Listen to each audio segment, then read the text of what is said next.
All right.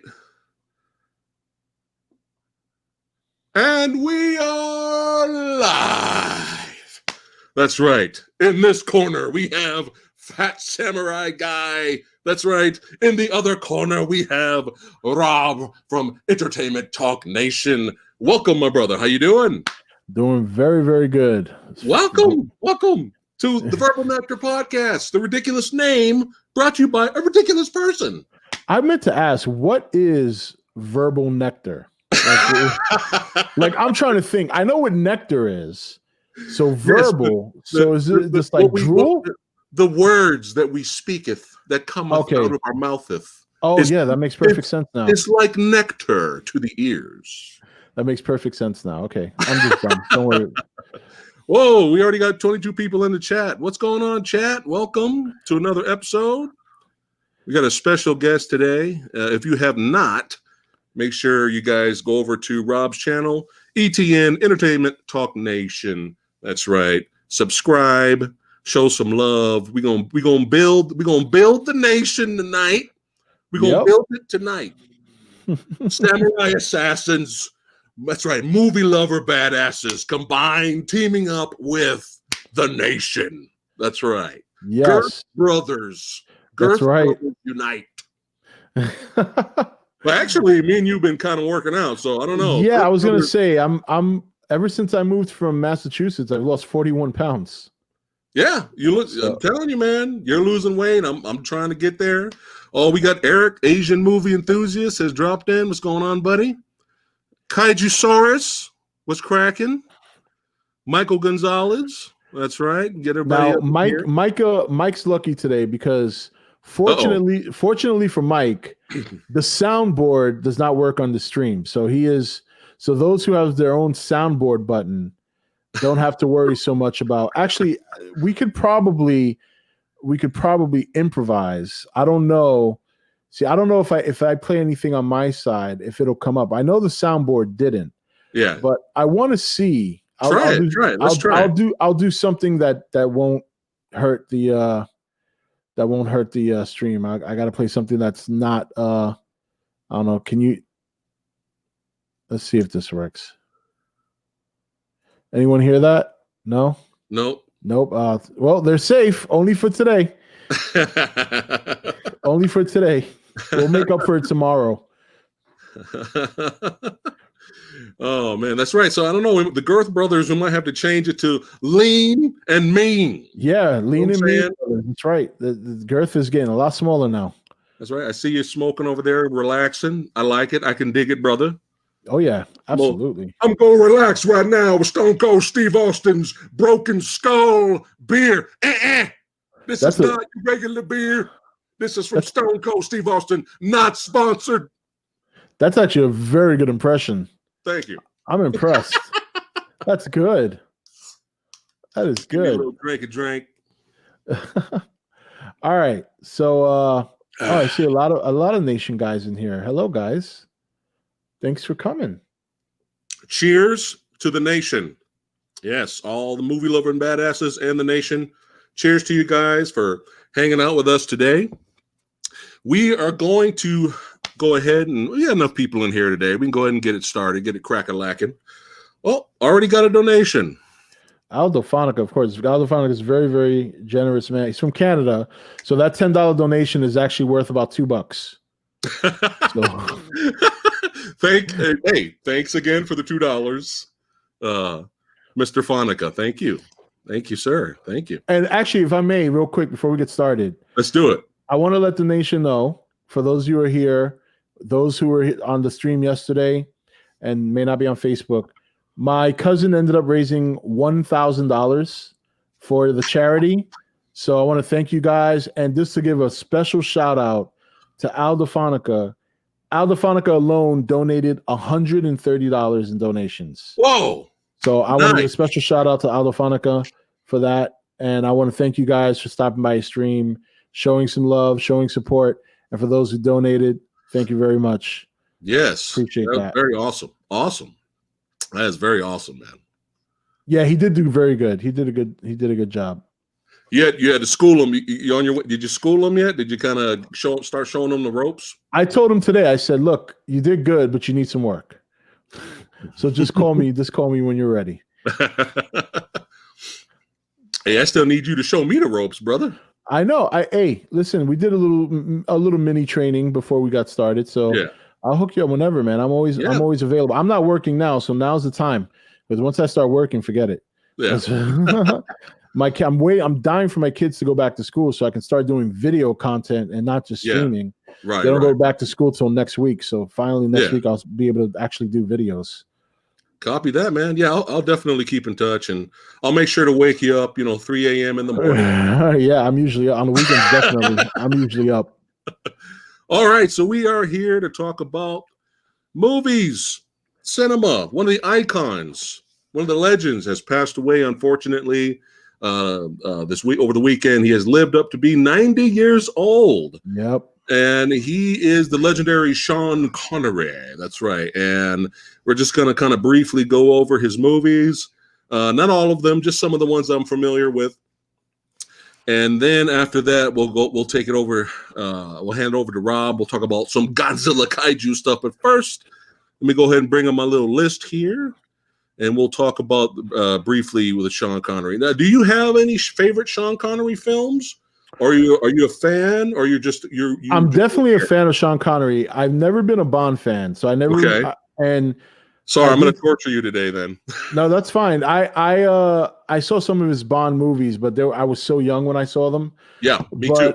One of The Hunt for Red October stands as one of my favorites. The Rock with Nicolas Cage is very good. Yes, I thought he was fantastic in The Last Crusade. Brilliant. As Indiana Jones's father. Yeah, Henry. There is another one he did with Catherine Zeta-Jones that I liked, and I can't remember the title of it. Entrapment. Entrapment was also very good. Yes. I know a lot of people don't like this film. I personally like it, no matter how cheesy it is. But League of Extraordinary Gentlemen. Okay, now we're going to get to that later. Yep. And we can talk about that because I need your help. Okay. I need your help with that one. All right. Let's go ahead and go rewind here. So just like you, I wasn't really a fan of Sean Connery's Bond movies either. Pierce Brosnan was kind of like my first real Bond experience when I went to go see GoldenEye in theater. But then as I got more into becoming a Bond fan, I bought the old school DVD box sets. And then as I got older, I went to go revisit all of the movies. And I got to see and experience in order, uncut, widescreen, the Sean Connery Bonds. And then I was like, okay, I get it now.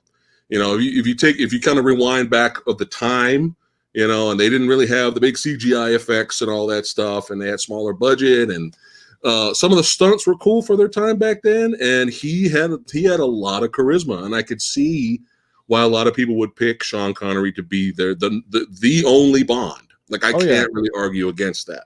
And that could be for another conversation of who do you think is the best Bond? I'll do that with somebody else since you're not a Bond fan. But it's okay. It's okay. We're here to discuss the legacy of Connery. So let's go ahead and go through some of his movies here. So first up, we have Dr. No. I'm not going to go into big plot synopsis for each film, but Dr. No, the first official Bond film. There was a TV pilot that came out. They were trying to start a series way before Dr. No, and it starred an American. Starred someone else. It didn't really go anywhere, but Dr. No was the one that put Mr. Sean Connery on blast. Yep. And made him a figure, made him an icon. It started with that movie, and that's a fun movie. It's a fun movie. Yeah, actually, I don't mean to interrupt. Go ahead. Always. Thank you, John Martinez. Highlander is another one I did like with Sean Connery. Yes. Forgot to mention that one. Yes. So, yep. We're going to get to that also. So, yeah, Dr. No introduced the world to Bond, James Bond. That's right. Next, we have From Russia with Love, and the second Bond Connery film. And what I enjoyed a lot about that was it was a very good, solid spy thriller. But if you get a chance, if those of you have not seen From Russia with Love, make sure you check it out, because the end fight scene between him and Robert Shaw at the end is great. It's It's pretty good, especially for the time period. It's pretty kick-ass, badass fight. So make sure you guys check out From Russia with Love. And then you have the big one. This was the big one now.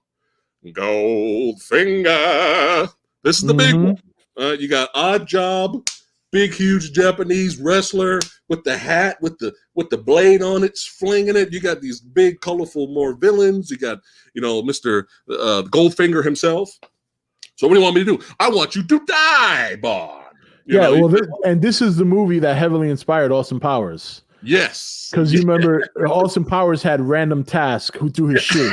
It was one of my favorite things. And I knew that was Bond, obviously, like I said. I did see some of Connery's movies. I was just so young when I did. Yeah. But that's one that I remember simply because of the Austin Powers movie. Yeah. And just think about it. We're back in the 60s. We're in the 60s. And the name of the Bond girl in this movie her name was Pussy Galore. Pussy Galore. That's right. Yeah. And I love that line where she tells Bond her name and he's like, I must be dreaming. You know what's cool about Pussy Galore though was that she wasn't just a damsel. She was a badass. Yeah, she was. Yeah. She was. And then now next up we have Thunderball. That's right. And what I remember liking most about Thunderball was, again, the end finale took place in the ocean. And usually action sequences and fight scenes under the water usually could be kind of boring. But they pulled it off when you have all the villains and all the agents underwater. Everybody's got harpoon guns. People are fighting, dodging harpoons. It's pretty entertaining, Thunderball, the finale, the Thunderball. And then you have You Only Live Twice. Yep. Another great end finale action sequence with that. And here's a little fun fact. This is the first movie to us Westerners, the first time we see ninjas. Really? Yes. That's incredible. They introduced the concept of ninja assassins and You Only Live Twice. Because really when the ninjasploitation boom hit the 80s, it was Enter the Ninja with Sho Kosugi that really kicked it off. Frank Nero and I think it's Franco Nero. I always screw up his name, but original Django was really kicked off the ninja exploitation of the 80s. And then you have American Ninja, Revenge of the Ninja, all that stuff. Excuse me. But before that, there were a few movies like Chuck Norris's The Octagon and stuff like that kind of introduced to westernize ninjas. But You Only Live Twice did it first. And then you have Diamonds Are Forever. Yep. And you have the fight. The one part of that movie that sticks out is the fight between what you think is two Bond girls. Sean Connery comes across them, but they're actually two like assassins there to kick his ass. So it's actually kind of fun fight. Now, going forward here, have you seen or heard of the movie Outland? I've heard of it. I don't believe I've seen it. Okay. Try to keep an eye on chat for me if you can. Yeah, definitely. Because I got this stupid list up here, so I'm going to go off and on here. So the interesting thing about Outland is that as soon as I highly recommend Outland, it's a very underrated movie. But as I was like, let me sit down and finally watch this movie Outland. And it's a science fiction thriller. And I was like, Sean Connery in a science fiction movie? I got to check it out. And I sat down, and the opening title for Outland and kind of the music, but mostly the font and how the letters reveal themselves is a totally Alien ripoff. Really? Like from the first Alien, it's this exact same. I was like, oh no, what is this? Well, that was Alien was very popular when it came out. Yeah. But I was getting nervous. I was like, oh no, this might be really bad, because there were a lot of Alien ripoffs, and after Alien came out. But even the setting is very similar to Alien. The setting is too. But what's cool about Outland, and if you guys have not seen it, make sure you check it out, is that it's basically a Western in space. Sean Connery plays a sheriff. He's basically the only law, really, in that base. And it's not aliens. He's not fighting aliens, which, if you think about it, Sean Connery versus aliens might be kind of cool. But he's fighting. He's trying to investigate murders. There's murderers happening around the base. And I don't know if you've seen the movie High Noon with Gary Cooper. Old school black and white Western. Have you? I did see that as a kid, but Okay. again, haven't seen it since. So Right. So this is basically High Noon. Literally, this is High Noon in space. Like there's only one lawman in town. Nobody wants to fucking help him. mhm. They sing his praises. They love the sheriff in High Noon. Oh, we love the sheriff. When the villains show up, everybody just leaves, and he's basically by himself. And that's what was cool about High Noon, was that he was just like, I got to face these villains alone. And it's similar with Outland. So yeah, check out Outland. Very, very kind of forgotten sci-fi thriller. All right. All right. Now, this is going to blow your mind here. So Diamonds Are Forever was supposed to be Sean Connery's last film as Bond. And then that's when they went over and went to the next two Bonds, right? They had George Lazenby, and then after George Lazenby, then they went with, oh my God, I'm fired for my mind being blank right now. Chat, help me out here. Oh, what is it? Oh my God, I'm so fired. Oh my God. So these were two before Pierce Brosnan took over? Yeah, it's not Timothy Dalton. It's the guy before Timothy Dalton. And I'm a fan of the guy. I can't believe my mind is blank right now. It is Roger Moore. Thank you. Oh my God. I'm getting old, Rob. I'm getting old. Yeah. So then they went with Roger Moore with Live and Let Die and all that. Here's the crazy thing. Now, I don't know all of the detail because it's been a long time since I watched the documentary and all that. But they brought back Sean Connery in an unofficial Bond movie where he plays Bond called Never Say Never Again. And it came out, excuse me, the same year Roger Moore's Octopussy came out. Now, how crazy is that? We had 1 year, I think it was 1983. I'm not positive. The same year we had two Bond movies played by two different Bonds. Wow, talk about splitting the timeline. Yeah, it's strange. And if you Bond did Marvel before Marvel did Marvel. Yeah, before the Spider-Verse. That's right. Yeah, yep. Yeah. And if you buy the James Bond box set, Never Say Never Again is not in there because it's not an movie, but Bond in it. That's both. And Max now, who's another.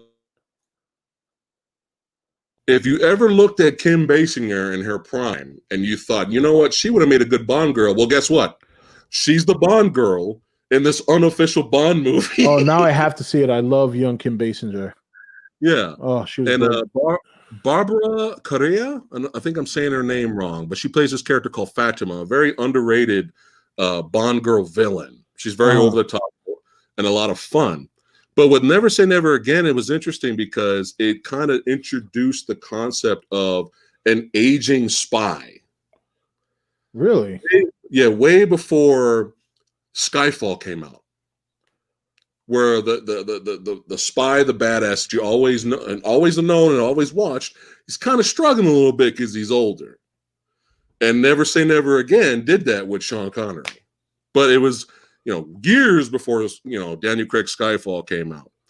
But yeah, Never Say Never Again. I just had to throw that on here, and now here we are. We got Highlander.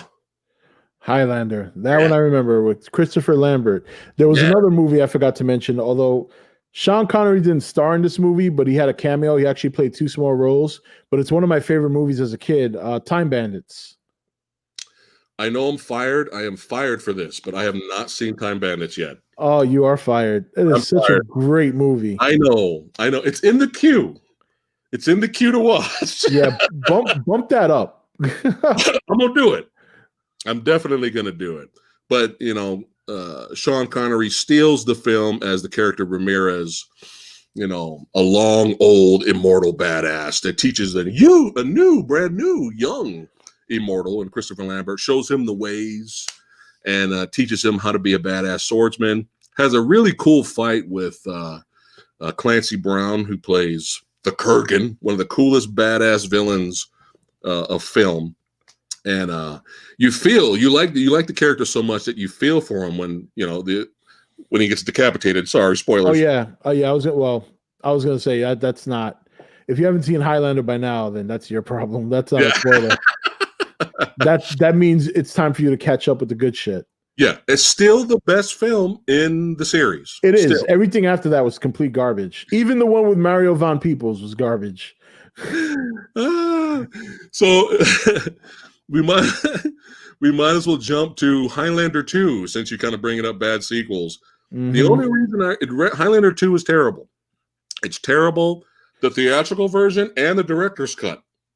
Did you know the differences between both of those, or you were like, this sucks, it doesn't matter?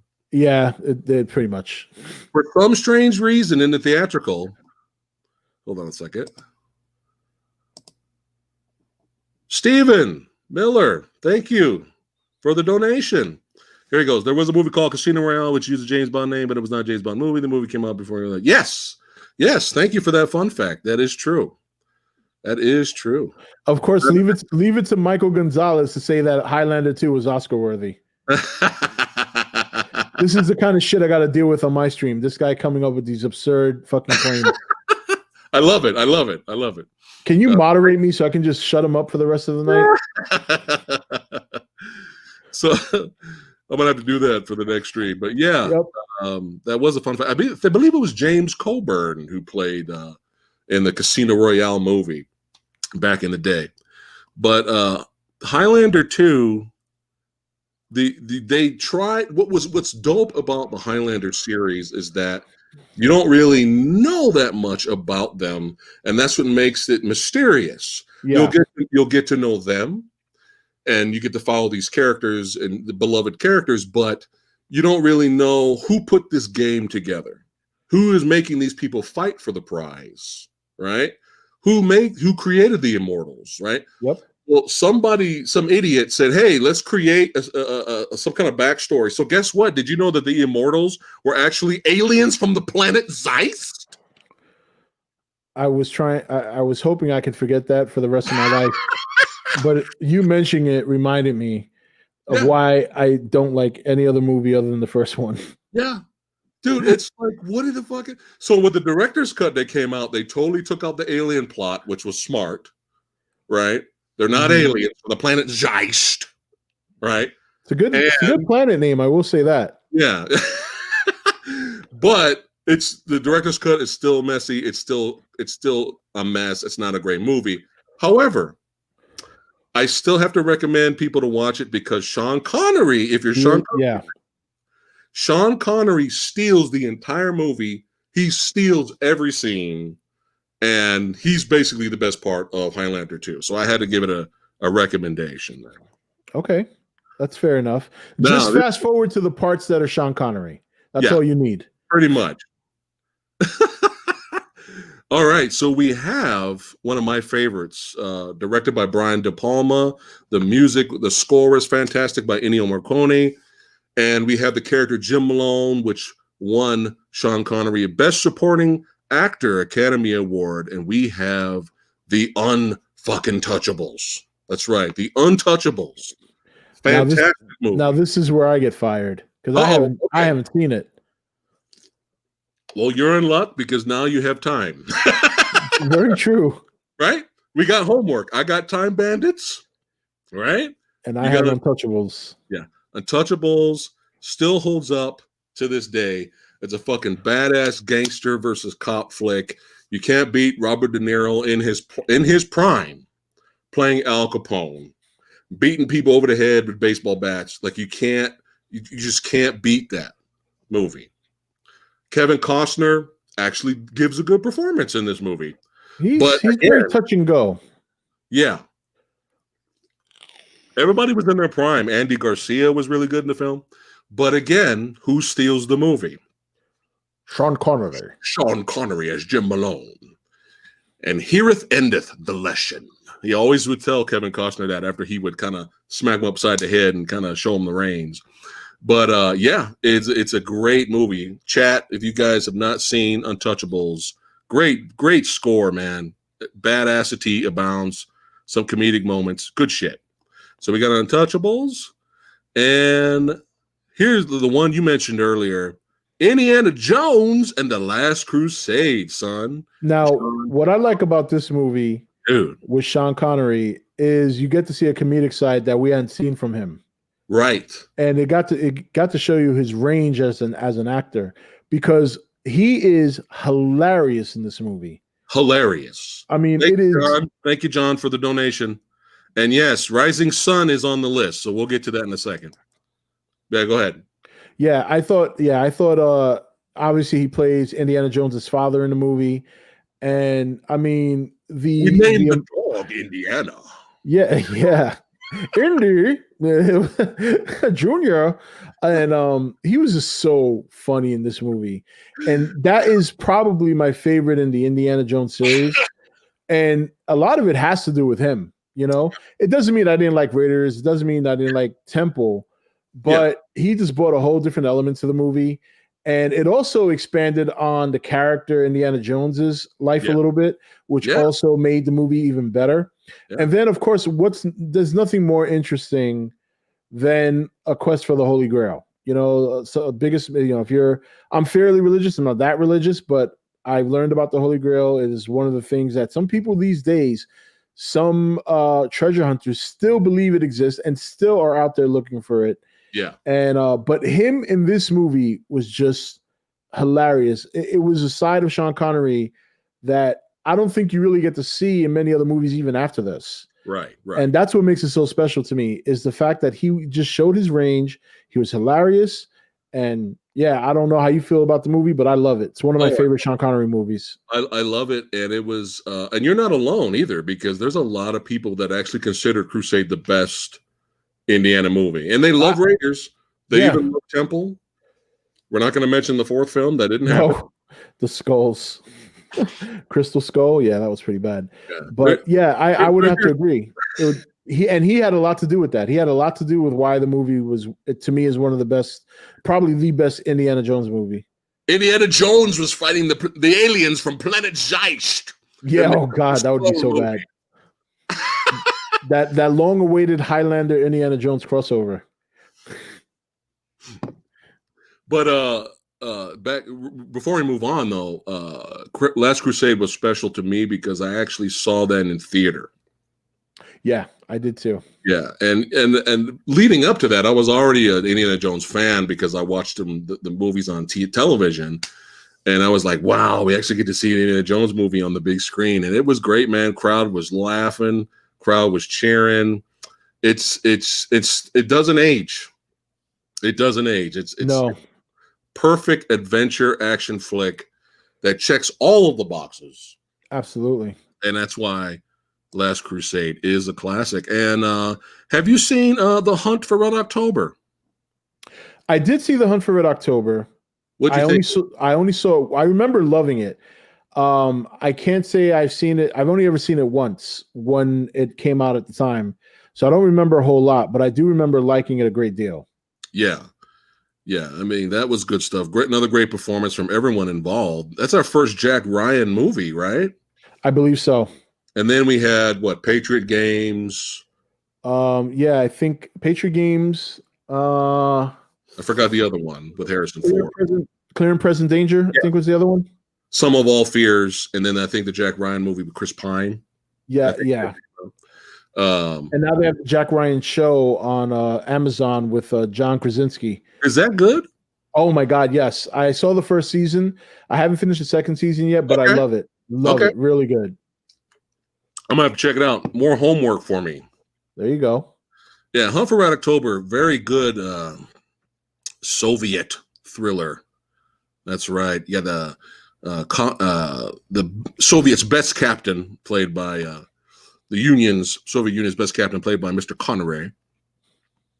You're an amazing actor and a badass when you don't have to create a Russian accent. And I know, right? I'm Sean Connery, bitches. Okay, I'm Sean Connery. My accent is all accents. Yes. And he takes the newest sub and he violates orders and heads for the U.S. Is he trying to defect or start a war? Very good thriller. Brought to us by John McTiernan. the director of Die Hard and The Predator. Excuse me, Yep. Predator. And if I'm not mistaken, The Hunt for Red October is actually loosely based on a real event that happened when back in, I want to say the 40s or the 50s, there was, maybe even earlier than that, there was a Russian vessel that did attempt to defect to the United States. Really? Yes. In fact, I don't remember the whole story. They did end up getting caught, and they were either killed or put in jail, everyone who was on the ship. Right. But they did try to defect from Russia. I forgot what the reason was. Okay. That I cannot remember. But Hunt for Red October is loosely based on that story. Really? That I do remember. That's pretty interesting. Yep. Pretty interesting. Do you think the series would have been as successful as it was if Alec Baldwin remained as Jack Ryan, or Harrison Ford took that character to another level? What do you think? No, I think Harrison Ford is a far superior actor than Alec Baldwin. Mm-hmm. I felt Baldwin is good in smaller doses. I don't think Baldwin is a headline actor. Yeah. Like, for example, I know not a lot of people love Pearl Harbor, but I thought his role in Pearl Harbor was great. I liked the role he played. You take a comedy movie like Along Came Polly. Yeah. I thought Alec Baldwin in that movie was hilarious. Yeah. You know, even though he played a small part, he played the boss of Ben Stiller's character. And every moment he was on screen, he just did the funniest shit. But in large dose movies, let's take, for example, Beetlejuice, a movie that I love and I adore. Yeah. But I felt Alec Baldwin in that movie took away from the comedy more than anything. He didn't add to it. You know, obviously Michael Keaton was the star. Gina Davis was just a beauty to watch on screen. Alec Baldwin was like the odd man out, in my opinion. Yeah. Even Winona Ryder was charming under the whole guise of being dark and depressing. Right. But Alec Baldwin, he just was, of all things in that movie, he was not memorable. He seemed out of place. Yeah, to me, he did. Do you think his character was supposed to be kind of like? I think it was. I just don't think it worked. You know, like if you really think about that movie, how many comedy moments did he have? Even Gina Davis had some funny moments. Yeah. Obviously, the best stuff was saved for Michael Keaton. But or even the I forgot his character. I forgot the actor's name and the character's name. But the family who took over the house after they died, the father, he had some funny moments in that movie too, and he had a lesser role. Yeah. So I mean, I think Alec Baldwin is good in small supporting roles. I never saw him as a prime actor in any movie. He just never convinced me, no matter what he was doing. Somebody brought up what? The Superior. Which one? Let me know when I'm back. You're back. Okay. Someone in chat brought up The Edge. It was a pretty kick-ass movie, man. It's him and Anthony Hopkins, and their plane crashes in the woods, and it's basically a survival film. And they come across this gigantic grizzly bear. Have you seen that movie? That one I haven't seen. It's pretty good, man. But again, he's not the lead. He's just co-star. Yeah. But his acting's good in The Edge. But yeah, The Edge is good. Well, you know what they say. Even the sun shines on a dog's ass once in a while. If you ever want to hear Sir Anthony Hopkins say, "And tomorrow we're gonna kill the motherfucker." If you ever want to hear Anthony Hopkins say that, watch The Edge. I'm gonna have to. Very good. All right. So somebody brought up Rising Sun earlier. Oh, the person who donated. Thank you so much. Wesley Snipes. I feel like I have, but I don't think I did. To be honest, I don't think I did. You know what? This may sound like blasphemy. There's a very small amount of Wesley Snipes movies I liked. I don't think this was one of them I was interested in.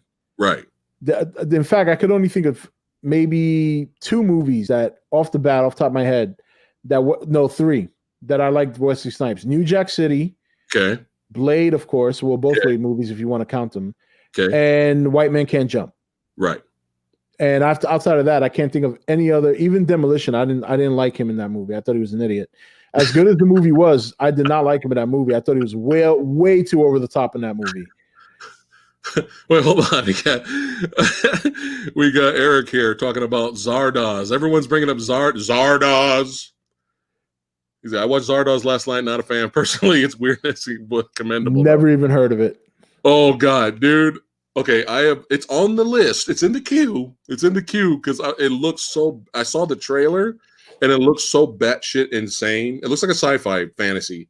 It looks so. Is this one of those like off the cuff like B/C way off type movies or way off the cuff? Like it looks so bizarre. It was one of those. Okay, I gotta watch it just to see how weird it is. But yeah, Zardoz. Look, we have another one. Zardoz is a trip. That's where I got to give you props. You have the patience and the tolerance to check out a B movie. Every time I try, I'm so disappointed. I just want to take a shotgun to the nuts. I literally, the last B movie I saw was Atlantic Rim, and I nearly jumped out the window. I'm like, why did I do this to myself? Atlantic Rim is a C movie. Oh, that's a Z movie. It's so bad. But I still want to watch Cruel Jaws. I'm still heavily interested in Cruel Jaws. Yes, he's cruel. Oh, sorry. Hold on. Have you seen the Presidio? No. Okay. So Orlando, I am sorry. Thank you for recommending the Presidio. I tried to actually watch it last night, and I'm pissed off because I think someone's trolling me, man. I think they're trolling me. I think I'm being watched because every time there'll be a movie on Netflix, Hulu, Amazon Prime, it'll be there for years. And then right when I'm around, I'm getting around, finally watching it, it's gone. Yeah, they do that. That's how it happens. I think it was a cop thriller. No, not cop thriller. Detective. I know Sean Connery plays a military man. And but I heard it was good. It was on the list. I've always wanted to watch it. And it was on streaming services forever. It was in my queue forever. I went to watch it last night, gone. I'm like, really? I hate when that happens. Yeah. Or, you know what? I don't know if you've noticed this. Here's a little conspiracy stuff for you. Conspiracy juices. I love conspiracies. A sequel or a remake of something will come out in theater, and then all of a sudden, the property it's based off of is gone off of streaming services. Huh. Have you noticed that? Give me an example. Say, for example, the new Halloween sequel, the What If movie that came out in 2018. Is that the one with Jamie Lee Curtis? She's older. It's the What If movie, right? Okay, I know that one. Yep. Right.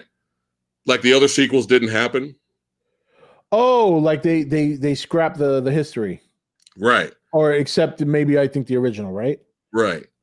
That came out, and then you go to streaming services to watch original Halloween, it's gone. Or here's another one. It was the XXX Return to Xander Cage came out that weekend.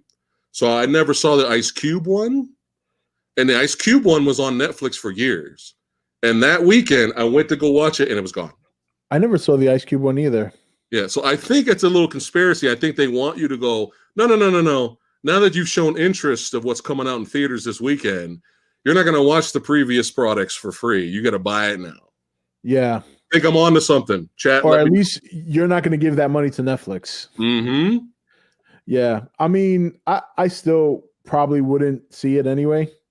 I mean, you can't go going from Vin Diesel to Ice Cube. I mean, how do you do that? You go from a ripped, badass, bald guy to an afro-wearing, a little bit pudgy. You know what I mean? It just doesn't work for me. And didn't he show up at the end of the XXX movie Return of Xander Cage? Yes. Wasn't there like several different XXXs all of a sudden supposed to be this whole thing where there's XXXs all over them? I mean, look, if you're gonna give me that much XXX, all right, hand me over a sock and some lotion. Okay? You know, I mean, seriously, that's the only amount of XXX that I want. I didn't like his movie, but I actually liked the part where he showed up at the end and kind of helped fight the bad guys. It was cheesy, but the whole movie was supposed to be a joke. Return to Xander Cage is a joke from beginning to end. If you watch it thinking like that, this is a joke. This is not supposed to be serious. Yeah, you can make it through. All right, here we go. We are back to the list. The list of Connery. Yeah, of Connery. Did you see First Night? He played King Arthur. Yes, actually, I did see that one. Wow, I forgot to mention that. Hey! Yes, yeah, of course. What did you think of that movie? Oh, I love that one. Do you know the name of the actress that played Guinevere?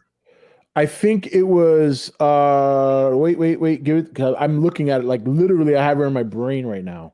Wait, hold on. Was Richard Gere in that? Yeah, it was Richard Gere. Okay. Don't say her name, man. I really want to get this because I know it's like on the tip of my tongue. Forget it. I give up. For the donation. He says, I'm about to go watch Godzilla Fest online. That's right. It starts in 20 minutes. I hope you, Rob, and chat have a good night. Enjoy it, brother. Godzilla Fest. Damn, I can't remember her name. You're going to say it, I'm going to want to freaking crack myself over the head. I'll give you a hint. Julia. Wait. Was it Julia? It wasn't Julia Roberts, was it? I don't know. It's a different Julia. Okay, I was going to say, because that's not who I was picturing. I know she had long curly hair. Chat's helping you out right now. Do you want to look at chat? I'm looking at chat now. Julia Almond. Okay. Ormond, yeah. Ormond, yeah, I said it wrong. Am I wrong? But help me out here. Was she in chat? Help me out also. I just think this is kind of weird. Kind of funny, actually. It's kind of funny. Fun fact. Was Julia Ormond in 3 movies where she had 2 romantic lead interests? First Night, the movie with Harrison Ford and his son, and Legends of the Fall. Well, I didn't see Legends of the Fall. I don't know the other movie, and I know in this movie, Richard Gere played Lancelot. Yeah, I might be wrong. Chat, help me out here, but I think she was in 3 movies where she was in love with 2 guys, and she must have got typecast for that because I didn't see her anymore after First Night. Asian movie says she's always caught between 2 guys. There you go. There it is. Well, I'm on this. I wonder if Harvey Weinstein was one of them. Oh shit! No. I can help myself. I can help myself. Speaking of knights in armor and swashbuckling, we have I Am the Last One. We have Dragonheart. Dragonheart was very good. I love that movie. Every sequel after that, complete garbage. Yeah. But I mean, straight to DVD garbage. A lot of them went straight. I think they even made another one recently. All of them are straight to DVD. All the sequels. Yeah, but yeah, Dragonheart was really, really good, and he was a perfect voice for that dragon. Oh yeah, but the special effects for the time were really good. Mm-hmm. And, it was a fun movie. Excuse me. Got some Stone Cold Steve Weiser burps coming out. Whatchamacallit? I think the score for that movie has been used 1 billion times in movie trailers. Am I wrong? I'll tell you right now. Music by Randy Edelman. It's possible. Yeah. Because I'd have to listen to the score again. Yeah, the score is like really good in that movie. And when you hear so many other trailers, that score was used. What's going on? Budokan. He goes, Phat Samurai, I still got to buy Peninsula Train to Busan 2. I saw your epic review, but I got to take the hit myself. Now listen. Oh, look at it. They made sequels to Dragonheart? Boom Jaska's asking. Yeah, they did. There's 5 of them. Yeah. The most recent one came out in 2017. Before we get back to Sean Connery, did you hear about Star Trek V, The Final Frontier? Did you hear about the controversy with that movie? I've seen the movie. What's the controversy though? Is that oh man, you know what? I'm not the one. Lady Fat Blood's the one. But I think the antagonist of that film was supposed to be Sean Connery. They couldn't get him. I don't remember why. So they got this other actor. And if you look at the other actor with his facial hair, kind of looks similar to Sean Connery. And I don't remember if his name was Shakari or they traveled somewhere where the word Shakari was used. I'll tell you right now. Hold on. And I do remember that character. He did have a funny mustache. Final Frontier, right? Yeah. That's the one where the Enterprise got caught getting bombed by a bird of prey that was firing while cloaked. I think that's the one. A long time, but that's the one William Shatner directed. It's considered one of the worst Star Trek films, but that's the one where it's like, God, what does God want with a spaceship? You know, they basically went to go seek God, and then when they get there, they find out that it's not God. It's an entity that's up to no good. So I don't remember if the entity was called Sean Connery. Okay, I got that one confused with the Undiscovered Country. But I did see Final Frontier, yes. Yeah. Thank you, Lewis. Thank you for that. You rock. Asian movie enthusiast. Shatner versus God. Shatner wins. Yeah. And at least there he did. Anyway, I thought that was kind of funny. But back to Brolicon's thing. Now, here's the thing, what he mentioned earlier. Here's the thing, everyone, if you're new. I just did a rant on a movie that was the sequel to Train to Busan. You can watch the video and check it out. It's called Peninsula. I just did a rant video on it, okay? In the video, I just want to let you guys know now, if you're new or if you've seen it already. Still watch the movie if you're curious, even though I didn't recommend it. If you guys are still curious and you want to watch it and enjoy it, by all means, don't let my rant review like deter you from like, oh, fuck it, I'm not going to watch the movie, okay?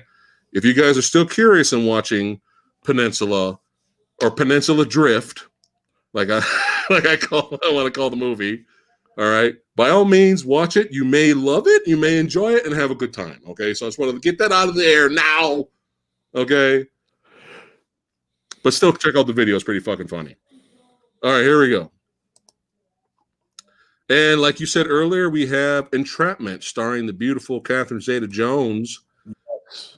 And who went into retirement by her husband. Yeah, I know. Ever since she married Michael Douglas, I mean, she's done like what, one, maybe two movies. Right. He kept pumping her full of babies. Thanks for the extra info, Eric. Thank you for that. But anyway, Entrapment, very good thriller, heist type of movie. And it's funny because Sean Connery's obviously really old in the film, but he just oozes manliness and oozes sexiness that you kind of buy a possible relationship between him and Catherine Zeta-Jones. You do, but it doesn't quite work out that way. You wouldn't buy that. You shouldn't. But you kind of do, because why? He's Sean Connery, motherfucker. He is. I mean, even at 90, he was looking good. Yeah. All right. We got we're going to save LXG for the end here. We got one more LXG.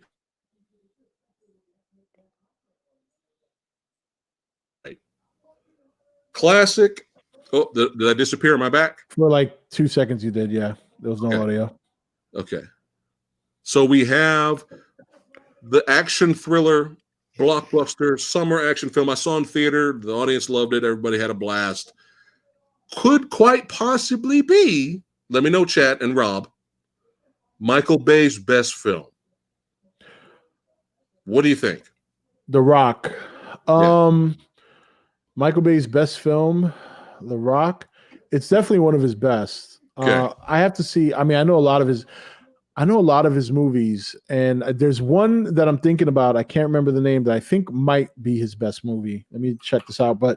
But The Rock, that's not taking anything away from The Rock. The Rock was incredible. Yes. That scene where the military breaks into the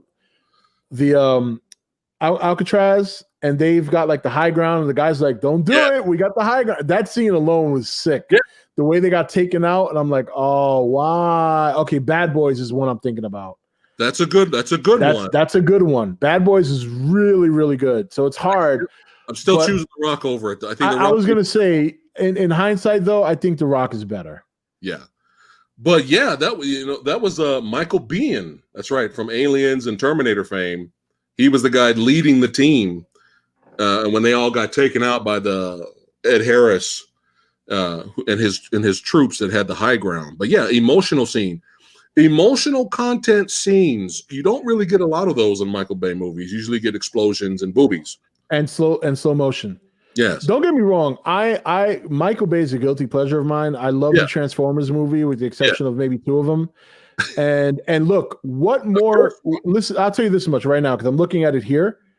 When you have a movie coming out that's called Robopocalypse by Michael Bay to be announced, what? I'm sold already. Wait, what? I'm looking at it right here. His last movie was Six Underground for Netflix in 2019. Coming up, he's got a movie he's working on called Robopocalypse. I am sold already. Just on the name. Boom. Oh, wow. I'm ready to buy my ticket right now. Is it another straight to Netflix movie? I don't care. I'm going to watch it. Look, even if it's on Netflix, I will still buy a ticket. Yeah. And just say, look, I know this is not in theaters. I just want to pay the $15 for it, and then I'm going to go home and watch it. But back to the Rock though. You have Nicolas Cage acting crazy, but good crazy, and comedy in there. It was a crowd-pleasing movie. It had some good stunts, some great action shootouts, and Sean Connery playing a badass, owning every scene. You know? And there is a woman in this movie. It was funny. I was talking about this with my mother today, because there's a woman in this movie that I had a crush on growing up, because my mother used to watch soaps, and this woman played a character in one of the soap operas. Yeah, and she played Nicolas Cage's girlfriend or wife. Name is Vanessa Marcel. Thanks for subscribing, Lewis. Yeah, she is quite the looker. If you look her up, I mean, you'd have to look her up in her younger days, but man, Vanessa Marcel, I had a major crush on when I was a kid, because I saw her on General Hospital. Yeah. And she was in this movie. She had a very small role, but it was good enough for me to hit the pause button a couple of times and be very happy. Yeah. So, yeah, Rock is very good. Ed Harris is a great villain in this movie. Has Ed Harris ever acted horribly? No, I don't think so. Even if it's a small co-starring role, I've never watched an Ed Harris performance and cringed. Yeah, and he's another actor with very good range. He's done romance movies, he's done action movies, he's done drama. I personally loved his villainy in this movie. But he was a good villain because he actually did care for the men who were trying to insurge on his people. You could understand motivation. Yeah, exactly. You could understand his motivation. He didn't necessarily want to kill anybody. Yeah. But he was willing to do it if he had to. Yeah. And I like the fact that they made his character so he wasn't one-sided. He didn't have one dimension. There were many, many layers to his villain in that movie. Even the co-stars were great. You had fucking Tony Todd. You had fucking Candyman. Mm-hmm. Oh yeah. Guys. Yep. But yeah, just a crowd-pleasing movie. Definitely a highlight in Michael Bay's repertoire. I actually liked 12 Hours. Is 12 Hours? Trying to think of which one that one is. That was the military one where they were outnumbered and they were trying to defend the base. I don't remember that one. I think it's 12 Hours. I think that was actually pretty good, man. I'm gonna have to check that one out because I don't recall that one. It's based off a true event where these military guys they were kind of stationed out. Are you talking about 13 Hours? The Secret Soldiers of Benghazi. Okay, yeah, I haven't seen that one either, but I did hear that was really good. Yeah, for Michael Bay, that was a good movie. Yeah. All right, now I actually purchased this movie. I was talking to Daniel, the Sci-Fi Century. And we were debating on if we should one day get together, revisit the film first because it's been many years. But we were thinking about doing a live stream podcast. Maybe me and you could do it in the future, or we could just talk about it right now. Was LXG really that bad? That was going to be the League of Extraordinary Gentlemen. Yeah. Now, I've only seen it once. I don't remember liking it, but I remember liking parts of it. and I remember Sean Connery was good in it. I think the problem with League of Extraordinary Gentlemen for a lot of people is, number one, I think it was before its time. Okay. If you release that movie now, I think the results are a lot better. Okay. That's number one. Number two, this also kind of showed that the audience, that Sean Connery kind of outlived his audience. Like, I don't think when this movie came out, the Sean Connery base was as strong as it used to be. No. And furthermore, you did not have a very strong supporting cast. A lot of the actors in this movie at that time, nobody knew who they were. Right. Nobody knew. I have to say, I agree. I remember when I saw this movie, I liked it because I love crazy shit. Yeah. I love Dr. Jekyll and Mr. Hyde character in that movie. Yeah. And Dorian Gray. I mean, if you excuse me, not Dorian Gray. I think I got the name wrong. Maybe it was Dorian Gray. Let me just put League of Extraordinary Gentlemen. 2003. Yeah. By now, I mean, this is 4 years removed from Entrapment, and Dorian Gray. So Stuart Townsend at this time wasn't well known. You know, it wasn't until a couple of years later. Petta Wilson, again, even now, I know her, but at the time, nobody knew who Petta Wilson was. Right. Shane West, he's one of those actors that he was an American actor, but again, at that time, he wasn't very, these are just actors that nobody really knew. And Jason Fleming, Tony Curran. I mean, this time, Petta Wilson obviously became big much later. Same thing with Stuart Townsend, but he kind of got typecast after this movie, playing undead characters. I believe he played in a number of vampire movies. Right. And, you have to know the lore of all these characters to kind of enjoy it. And I did. I grew up reading, Tom Sawyer, Dorian Gray, Dr. Jekyll, Mr. Hyde has always been one of my favorite folk tales or fairy tales, whatever you want to call it. Invisible Man. The Invisible Man, correct. So if you weren't hip to the lore, then and around this time, 2003, I mean, these are stories that even I remember as a kid, but I don't think a lot of people, especially younger people, I mean, I was young then, but I just don't think the star power was there outside of Sean Connery. And there's reasons why these great literatures were not often made into movies, Shout out to Jimmy real quick. This is for you, buddy. You're the man now, dog. There we go. Sean Connery, Landing Forrester. Yeah. So I think if you release this movie like 10 years later in 2013, better CGI, better special effects, because what it is that all this lore is from Britain. Dr. Jekyll, Mr. Hyde, well, except for Tom Sawyer. Dr. Jekyll, Mr. Hyde, I believe Dorian Gray is. And American audiences, yes, we've heard him. We've heard of Dr. Jekyll and Mr. Hyde. A lot of people use Dr. Jekyll and Mr. Hyde more as a catchphrase than they know anything about the actual lore. Yeah. Yes, they know he changes into Jekyll and Hyde, but they don't know the whole story behind it. Dorian Gray, I don't know too many people in America who know the story of Dorian Gray. Right. So, the Invisible Man, yes, but what we know here in America as the Invisible Man is very different from the original. So it's just a lot of elements that played into this movie that I don't think what's the word I'm looking for? That I don't think connected with the American audience at the time it came out.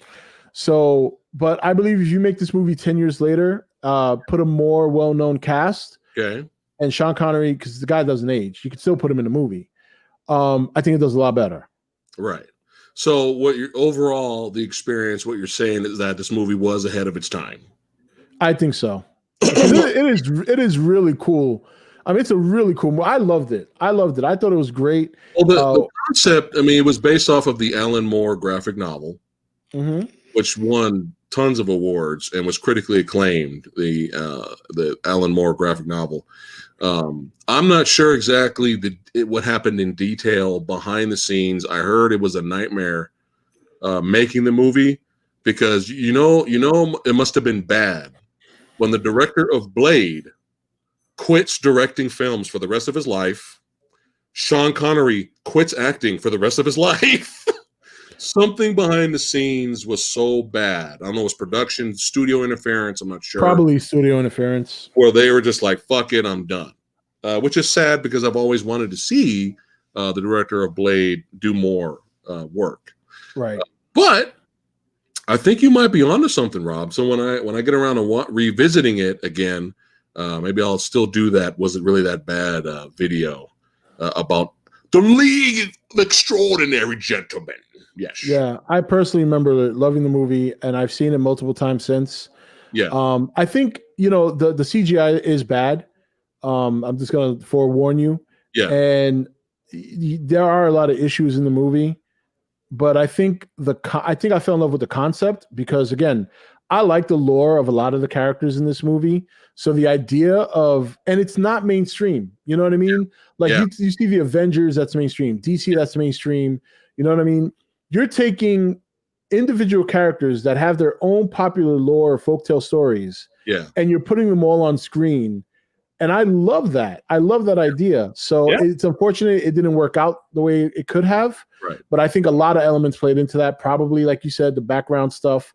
I think the actors at the time they weren't there yet. Like I said, Peter Wilson has come a long way since this movie. It was in the Fem Nikita's TV series, right? Yes. Okay. Yeah, and of course, again, Stuart Townsend ended up getting typecast, unfortunately, after this movie because he had that look. He had that undead vampire sexy look, and then he started doing a lot of vampire roles. Shane West was coming into his own at this time, but I think this movie tanked him because after this, I had hardly ever seen Shane West again. Yeah. And then Jason Fleming, he's one of those actors where you're like, I've seen him somewhere. So he's popped up. Yeah. But I noticed he's been cast in roles where I've never seen him as a heroic role, right? But he's been cast in where you need a guy to put makeup on him, because I think he played I think he was one of the villains in like Clash of the Titans remake, and I think he was Azazel, which was the red Nightcrawler looking guy in X-Class. He's one of those actors. He's a good character actor. Yeah, he's been in a lot of movies. He's been in tons of movies. That's what I'm saying. He's going to be one of those characters where you look at him and you're like, I've seen that guy before. Yeah. But yeah, he was also on Kick-Ass. Yes. Yeah, he did have a small He had a little cameo on Kick-Ass. So and he did play Azazel. Yep. So he's been in tons of movies. He's had endless work. But again, at the time of the movie, nobody knew who he was. Yeah. So they were probably, like you said, they were probably banking it on being, okay, we got Sean Connery, that should be good enough. But then, like you said, the Sean Connery stocks probably, popularity-wise, probably dropped a little. Yeah, and that's not because he's bad or anything. It's just, we got into a new age, younger audiences, not as familiar with Sean Connery as anyone who grew up in the 80s or the 70s or the 60s. That 90s born, that early 90s young audience that you go for. Yeah. They're at this point, they're turning 14, 15. They're the ones going to the movies on the weekends. They don't know who Sean Connery is. Right. Sucks, but that's just how it is. Yeah, that's just how it is. But I'll definitely get around to revisiting it and maybe hopefully doing a video. I want to start a new series. Was it really that bad series on the channel? I want to start. Yeah, I think you like it. Okay. I remember liking parts of it. I mean, even Captain Nemo, I remember him throwing down with the sword fighting and all that. Yeah. So I want to revisit it. I do. I definitely want to check it out. But yeah, we have finished our list here. We have gone through some of the films. Excuse me, a very long list of films that we didn't even mention on here because there's so many that we still haven't seen yet because he has a huge long repertoire of filmography underneath this man's belt. Yeah. Like I said, he was in Time Bandits. So he played a small role in that movie. Robin Hood too, right? I believe so. I believe he did. I believe he had a small role in that too. Yeah. But here we go. We got Eric saying, I'd really like to see you start that. Is it really that bad series in the future?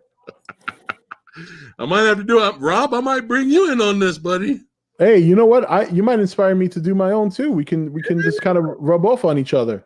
Yeah. You know what I mean? Like you do, is it really that bad? And then be like, all right, I'm gonna recommend this to Rob and let him see if he really thinks it's that bad. Like if it's a movie I haven't seen, yeah, that'd be good. It's fun. All right, here we go. So we have finished Sean Connery. Again, rest in peace. He was a legend. He will really be missed. But now it is time for the big G. The big G. Yes. G Daddy.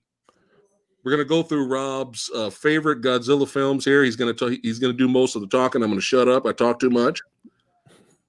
But Rob, before we get started, I know the nation knows what you're going to be purchasing in the future, but let's let the movie lover badasses and the samurai assassins. Can you show them? I'll bring it up on my end. All right. The amazing future purchase. Yep. Let me pull it up here. So let's get a good picture.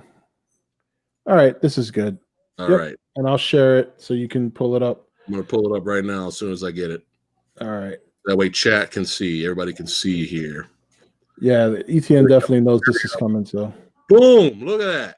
Look at that. Should be arriving at my doorsteps within the next couple of weeks. Look at the detail on that baby. Look at that. It is definitely a beauty.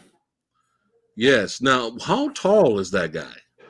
11, just under 12 inches. Woo! Or is it 10? Just under 10. Actually, I think it's 10.99 last I read. Is this part of the X Plus series? Yeah, this is an X Plus figure. Oh man, so you're getting what you pay for here. You're getting quality here. Yeah, I can't wait to get it. I'm looking forward to it. It looks so detailed, and it's the way it's crafted. The X Plus that you have in the background there, that's from the 1980s. Yeah, this one is my 1984. So is it that big? It's about the same size as this one. It might be a little bit shorter, but it also might be longer. That is amazing too, though.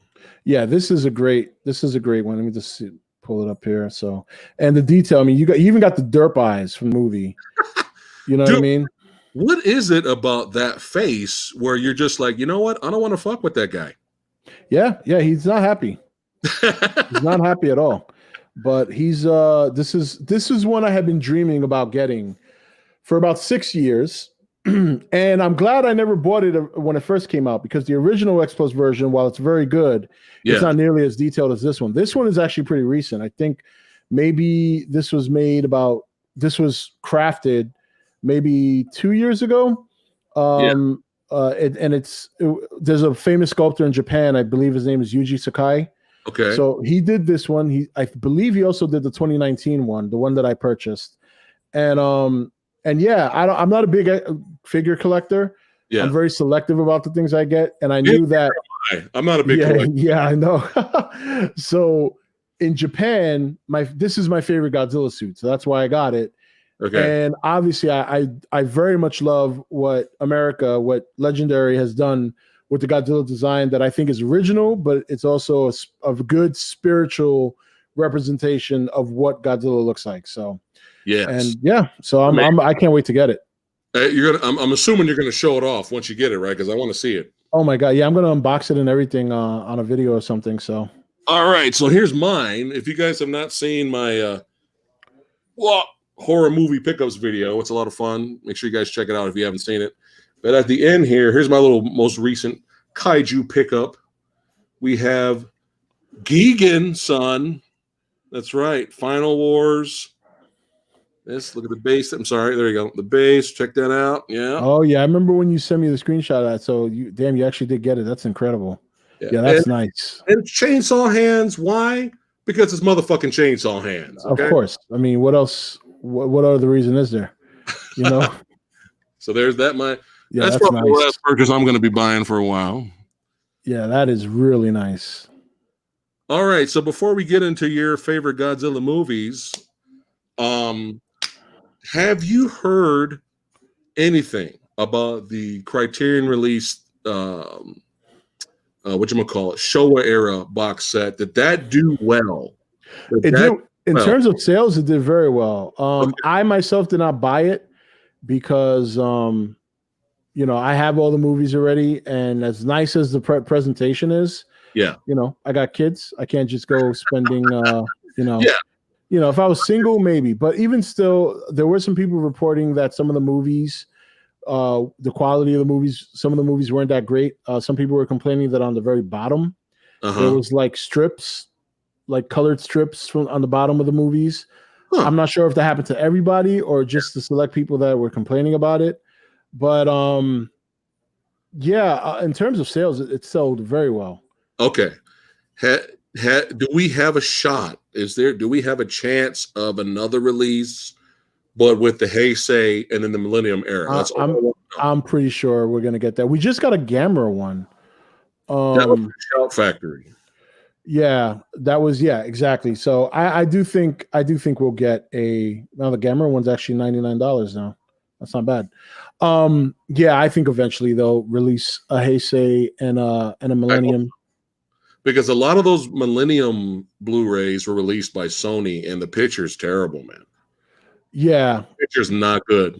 The Heisei releases were better than the Millenniums in terms of quality. Yeah, I don't have too many. Like, as big of a Godzilla fan I am, I'm still very budget friendly. Like, if there's a Godzilla movie I don't like, I don't buy it. Like, some of the Godzilla movies that I just think are completely rancid, like Godzilla vs. Sea Monster, I will never own that.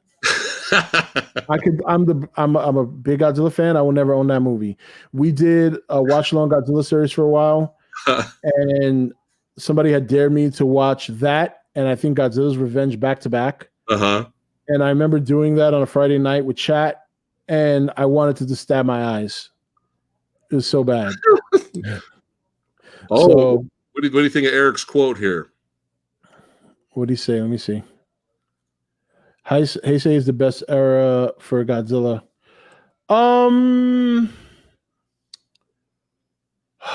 It's definitely a good era, but there's only a small handful of movies in that era that I like. Yeah. Godzilla versus Destroyer, Godzilla versus Biollante. The Mothra one was good. It was okay. I didn't. You know what killed that one for me was Batra. Really? I don't even know why you needed to put that in there. There's still better than Space Godzilla. Oh, Space Godzilla was bad. Even as much as I love Ghidorah, I didn't even like Godzilla vs. Ghidorah very much. Oh, we're throwing shots. Yeah, I thought Godzilla vs. Ghidorah in the Heisei series was bad. Kaiku's throwing shots. Check this out. What did he say? Has begun. Most show movies are trash. Oh, don't pay him no mind. I just banned him from my channel. He doesn't know what he's talking about. He's just trying to stir some shit. Yeah. Okay, so let's get to the good movies. Let's get to Rob's faves. Go for it. Boom. All right. So I'm gonna start from the bottom up. Okay. So because chat, anyone who's here from ETN knows what my top three are. Okay. They just tend to shift. But so my number 10 of all the Godzilla movies is Godzilla versus Fedora, believe it or not. Now this just made my list recently because I go back every now and then and I watch these movies and I realize Godzilla versus Fedora is massively underrated. I actually think that what makes this is gonna if there's any Godzilla fans in here, they're gonna go crazy. But I give my honest opinion. I don't pull any punches. Yeah, that's why you're here. What actually makes Godzilla versus Fedora a bad movie is actually Godzilla. Okay. And it doesn't mean that Godzilla's bad in the movie. It's the way they present him. When you look at this movie, you look at all the scenes that involve the smog monster. It's all this thing is death incarnate wherever it goes. Yeah. It is a complete menace to the environment. Yeah. I mean, this thing flies over people and they turn into skulls. That's it. Yeah. There's nothing it can't feed off of because it's complete just a toxic waste of a monster. So it's very dark. A lot of scenes that involve Fedora in this movie are very dark, very foreboding. Yeah. But every time Godzilla pops up, out comes the cheesy music. The sun is shining in the background, and it kind of just takes away. If they had stuck with the dark element like they did for the whole movie, even when you bring in Godzilla, that can work. In fact, to me, if you take away the corny music and the sunshine in the background when he's popping around, you actually make Godzilla heavily look like the underdog in this movie. Yeah. Because the smog monster really gives him a hard time. Right. I mean, he pushes him to the edge. He literally takes a shit on Godzilla. I mean, you want to talk about Godzilla getting shit on? It actually happens in this movie. So I just think it's, but Godzilla makes it watchable. Well, Godzilla makes any movie watchable. I want to be very clear. This doesn't mean that Godzilla ruined the movie. Right. It's the presentation of Godzilla in this movie that I think ruins it, because they overdid the hero thing. Now, I understand why they did it. This came out in the 70s. Yeah. Godzilla whole friendly with kids stuff was going on very big during this time. But man, if this movie had come out either later or before, and they stuck with that dark tone, the way they presented Hedorah as this vile, kind of scary, that would have been interesting. Flying death. You know what I mean? So, but still, I put it in my top 10. But you get the bonus though of Godzilla ripping out Hedorah's balls and presenting it to the audience. Yeah, like, here, look, I'm still the king. You know, like, so Swole and I just ignore that. So, so then we have, but Godzilla versus Hedorah actually replaces Monster Zero, which was tough because I love Monster Zero. Yeah. Number 9 on my list is Godzilla versus Destroyer. Okay. I don't think I need to explain with this one. While I'm not a big fan of the Destroyer monster in and of itself, I thought it was a good end to the era. It was a very sad ending. It's kind of tough to watch Godzilla melt. And I also like the originality of the story in terms of this is a monster that was made. He's very nuclear. He's very radiation. So now they present a tipping point for him. I thought that was genius. Yeah. So Godzilla versus Destroyer. I love Godzilla's story.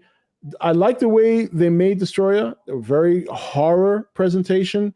Yeah. I love how he starts off as this little crustacean that kind of bands together and makes this bigger monster. I thought that was great. Yeah. But I thought he was a glass cannon of a monster. He's very powerful, but not very durable. Right. You know, I've had a lot of debates with people about this. My biggest issue is Godzilla Jr. handed him his ass, and it took him to evolve to his last final form just to beat Junior. Yeah. So to me, that doesn't sell me as a super strong monster. But my favorite son of Godzilla is that one. Yeah, I think everybody likes Junior. Manila is so Godzilla vs. Destroyer was probably the best Heisei movie in the series, but ready to trigger some Godzilla fans here. I still think the Gamera Heisei trilogy far outdoes the Godzilla Heisei series. So if you haven't seen the Gamera Heisei trilogy, go check it out because it shits all over Godzilla Heisei. It really does. And this is coming from a Godzilla fan. Yeah. So at number 8, I have Gador, the three-headed monster. This was Gador's introduction into Godzilla's enemy gallery, and I love it. This is the first time you see 3 monsters team up against one. They made Gador look. This is probably the only movie other than 2019 that really makes Gador look like a badass. Yeah. It takes 3 monsters to take him down. Now there are a lot of cheesy parts in this movie. The whole translation of the monsters talking at the end is cheesy. And this is also another movie I love to use as an example for people who complain about cutaways in the new movie. Because while these 4 monsters are fighting, there is cutaway galore. Cutaway galore. And but this is what made me fall in love with Gador. So very, very good movie. Number 7 would be Godzilla versus Mothra. This is just overall a good movie. Godzilla is presented as a villain. This is the first time we see Mothra in a movie that's not solo. And I just thought the storyline was good. I thought the ending was very good. It was kind of a against all odds type of fight with the little two twins. And it set the tone for people to just have to swallow and accept the fact that Godzilla cannot beat these guys. He cannot beat them, no matter how hard he tries. Number 6. Let me see. Am I up to number 6? Let's see. 1, 2, 3, 4, 5, 6. Okay. Number 6, I have Godzilla 2019. Okay. I remember when I saw this movie, I did a short review coming out in my car, and I told people, if you love Showa movies, you're going to love 2019. Outside of that, there's really no story. I find it hard to believe that they didn't come up with a good story after the story they had in 2014, which was very generic. But they actually managed to make it worse.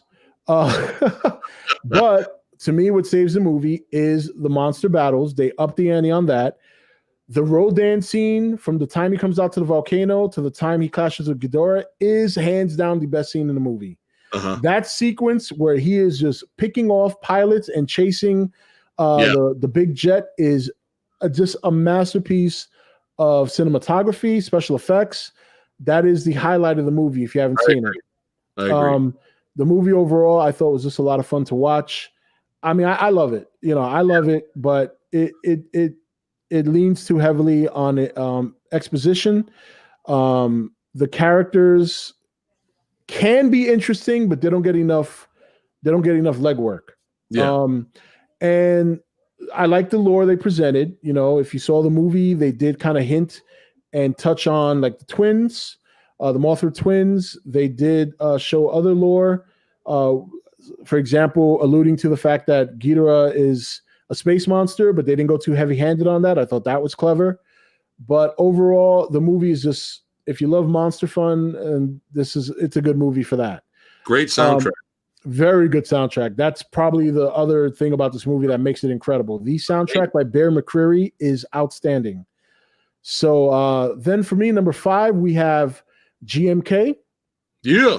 It's the only Millennium Godzilla movie I like outside of Final Wars, and I like Final Wars just because it's dumb fun. It's kind of like, to me, I see Final Wars as a Grand Tour Godzilla movie. It's not like the story sucks. It's over the top, but he basically runs around and kicks everybody's ass, including Gino. So, but GMK was just incredible. The way they presented Godzilla in this movie as a kind of zombie, and the white eyes. The scene that stands out to me in this movie is when he's fighting Ghidorah, who I think this is the only movie Ghidorah was shown in the light of as a good guy. Yeah. And he's fighting Ghidorah, and you see Mothra kind of hovering towards him from the back. Yeah. And he looks like he's about to blast Ghidorah, and in the last minute, he turns around and just eviscerates Mothra. Yeah. It was such a brutal scene. And the reason I love this movie is because it gives me the hint and the feel that I've always wanted from a Godzilla movie, which is that Godzilla is just complete destruction. Yes. Yes, I love the Showa films because I grew up with them, but I've always wanted a Godzilla that is ruthless, heartless, and is just has no fucks given about anything he's doing. Destruction. This was the closest thing to that, which is why it's definitely in my top 10. Nice. Number 4 would be Godzilla versus Mechagodzilla. And this is a personal choice for me because this was the first Godzilla movie I'd ever seen as a kid. Nice. And I love Mechagodzilla, the whole idea. I don't think the concept of Mechagodzilla works in the new movies, but it doesn't matter. We're going to get him anyway. We're going to get it anyway. Yeah, we're getting it regardless, so I hope it works. But I love this movie because it really kind of puts Mechagodzilla in the stratosphere of one of his top villains.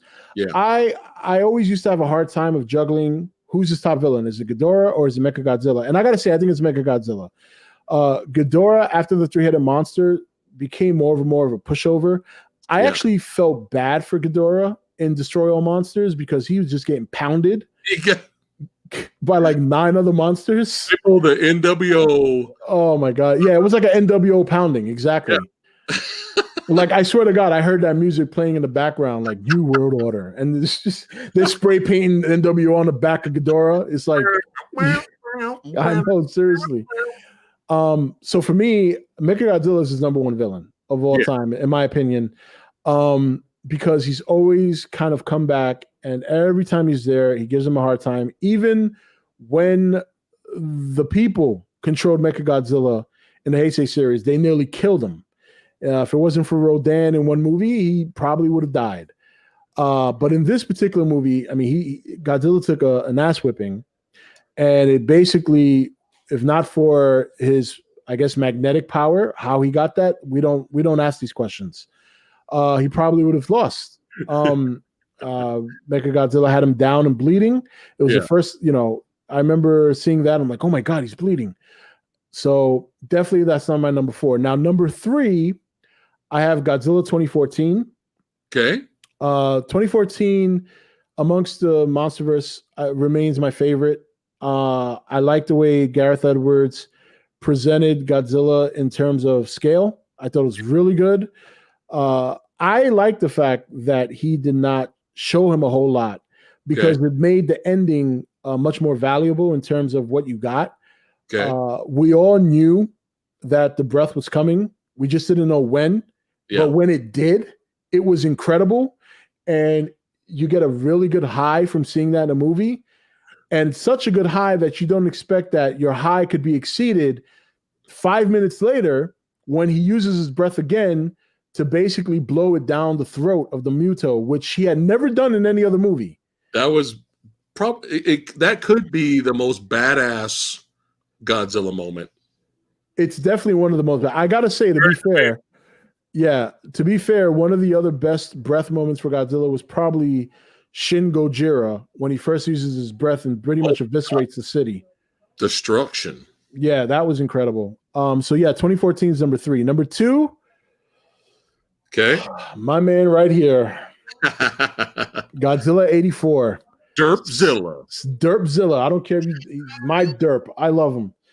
And this movie, I've always felt that the Godzilla solo movies were always really good. I think 2014, had it been a solo movie, would have probably been the tits. I'm just going to say it like that. It probably would have been the tits. And what I love about 84 was characters are trying to understand Godzilla. There is a sense of sympathy for him while also fear. I like the fact that you don't know what his purpose is, and you never really get the answer. It's a very what's the word I'm looking for? The ending is very God, there's a word for it, and I use it all the time, and I can't think of it now. But anyway, there's no really conclusion as to what his purpose is. He just is, and that's when I kind of like Godzilla most, when he just is. I think that's why I like 2014, because there's no side picking there. Like a lot of people say, well, in 2014 he was the hero. Well, was he really the hero when he caused a tsunami and killed probably thousands of people when he came to fight the Muto? I mean, that's not very heroic. You know what I mean? You could say he was the anti-hero. I think that's a fair argument. Yeah. Godzilla 84 to me, though, and I'm talking about the Japanese version, although I did like the one with Raymond Burr because they brought Raymond Burr back. But the Japanese version is great. There's scenes in that movie that are not in the American one. For example, after he gets knocked out from the missiles and he wakes back up, you see just a whole mess of people running away from him. It's such a great shot. Yeah. Again, I love the design. The roar in that movie is much improved from the classic Showa in terms of that very heavy and deep roar. Oh, he was good. Yeah, he has one scene where, I mean, he basically just kills a bunch of military personnel on that little port where he just one-shots them straight across, and you see them burning in the radiation, and then he looks to the camera, he's like, ah! And I'm like, this is such an epic scene. Yeah. So 84 is right there. It's one of my favorites. Plus, as a kid, I actually cried at the ending when he died. I was like maybe 6 or 7 years old. Yeah, I cried. And then, of course, number 1 is Godzilla 54. You're not the only one that made cry. Look at the comments there. Is the best American. Yeah. The ending made me cry when I was little. Yeah. It made me cry too as a kid. That ending. Number one was 54. Yeah, number one is 54 for all the reasons. And what makes 54, I don't think 54 will ever be beaten. And the reason for that is because and this is how I interpret it. The inspiration behind 54 just carries a lot more weight than any Godzilla movie ever will. Yeah. You know, we talk about Godzilla, Force of Nature, this and that, but when Toho made this movie, this was their way of expressing how they felt about the nuclear bomb that happened years prior.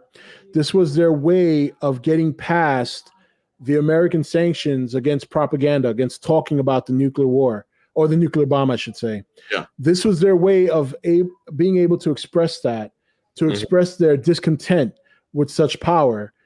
And it's so effective that way. And there are some scenes in this movie that are absolutely heartbreaking. Yeah. One that always comes to mind and that I always talk about is one scene where Godzilla's rampaging through the city, and you see a mother with her two kids cowering in a corner, and the mother says, "We will be with father soon." I mean, the chills you get from that, because you know what she's telling her kids. Yeah. My mother got, you know, she watched this as a kid, and her assessment of this movie had never changed. She always told me it was one of the scariest movies I've ever seen in my life. Yeah. And I don't think that's something that us now can appreciate. Right. I think because she was 13 years old when she saw it. Yeah. And at that time, these effects looked real. These effects were incredible. Yeah. And she tells me every time, she's like, that movie scared me so much as a kid, I couldn't sleep. Yeah. And I can understand why. If you look at it and you kind of pay attention to the smaller details, some of the things these people are going through, the kind of destruction that's going on in the city, it is scary. And this is their way of expressing how, not only how they feel about it, but what it was like for them on the other side, on the receiving end of one of the most destructive weapons ever created by man.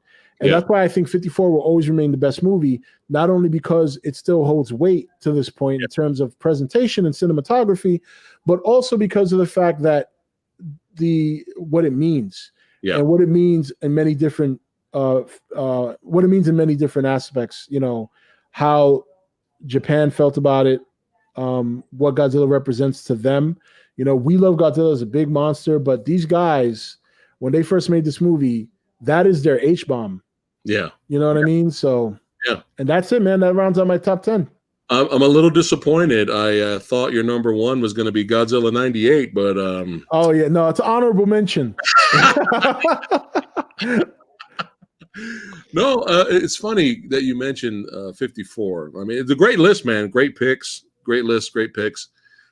But when I think it wasn't until the first Criterion DVD, not the Blu-ray, but the very first Criterion DVD that was released with Gojira, and it was like remastered and uncut and all that.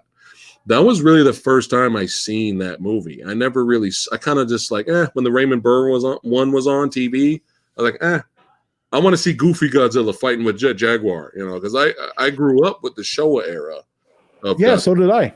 And then when I bought, because I was like, I gotta own this. I have to own Gojira purpose and for the collection. So as soon as that movie. Hold on, you broke up here. All right. Just move back a little bit because we missed some of what you were saying. All right, am I back now? Yep, there you are.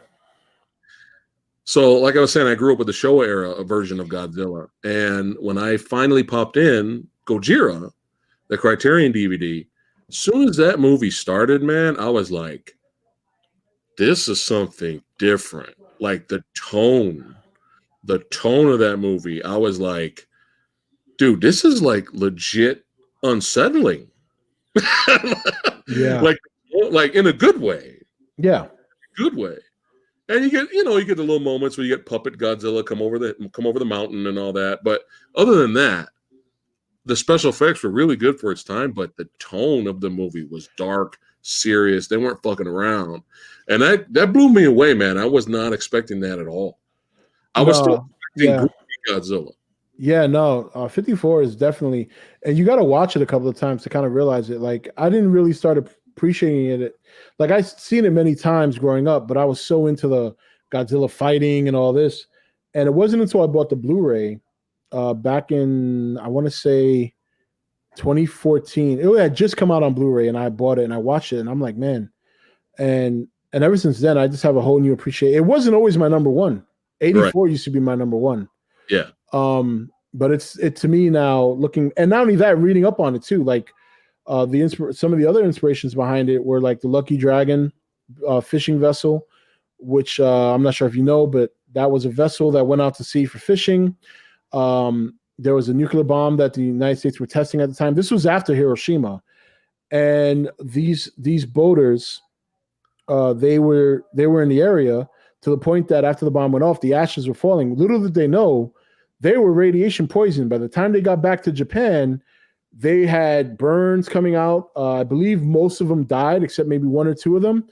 And it also plummeted the fishing market in Japan because they had to go and get rid of all the fish. So that was another way that Japan was hurt due to nuclear weapons.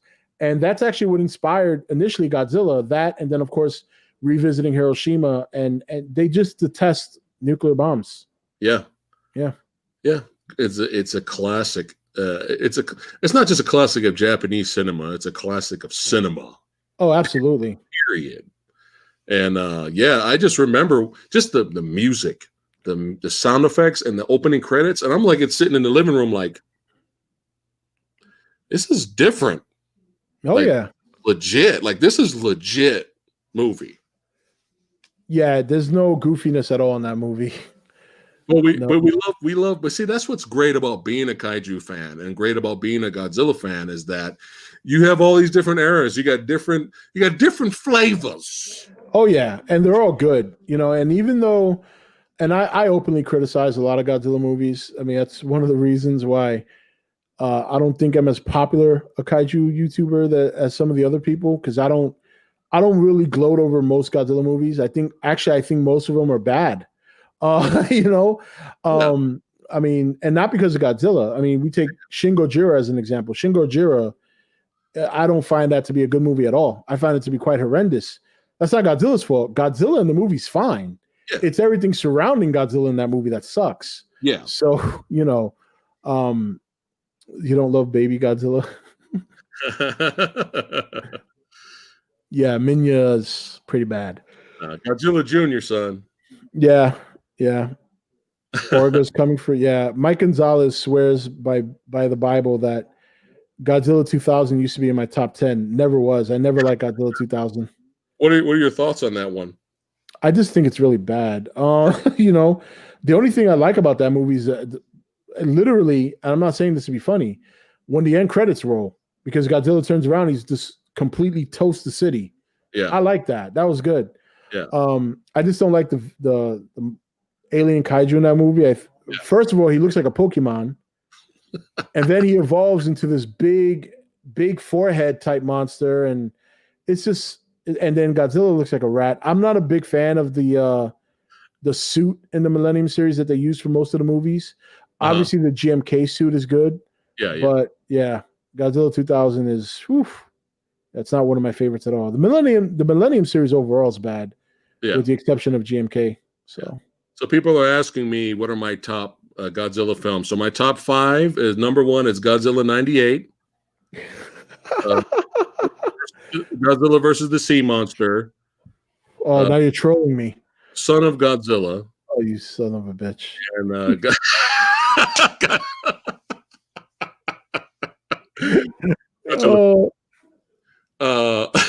but yeah, man, great list. It's great. I could talk to you about kaiju movies and Godzilla films all day. But yeah, this was fun, man. What is up with the Motley Crue comments? What's happening? Did I miss something? I don't know. I've seen the pop up. I love Motley Crue. What is going on? Well, I like Motley Crue too, but what is happening on this? People doing lyrics. Yep, I know. Kickstart My Heart. Chat's having a good time over there, which is fun. Yep.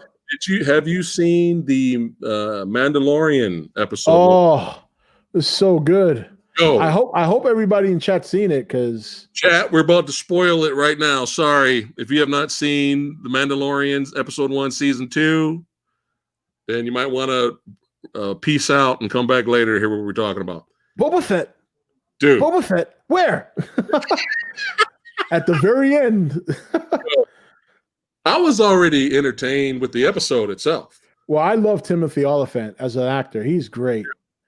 Dude, and it's like perfectly casted in that part he was in. But as soon as he walked in, I was like, that looks like Boba Fett's armor. Yeah, I knew it wasn't Boba Fett, but when I saw the armor, I was like foreshadowing because you know this is going to go somewhere. Yeah, he's like, I bought it off some Jawas. Yeah, and the special effects were great. Kind of reminded me of Tremors, which is great because we love Tremors. Oh, I love Tremors. And yeah, it's kick-ass. We had some cool fighting sequences in the beginning. You know the guy with the kind of like Cyclops-looking alien in the beginning? Yeah, I heard that was John Leguizamo. John Leguizamo. I know.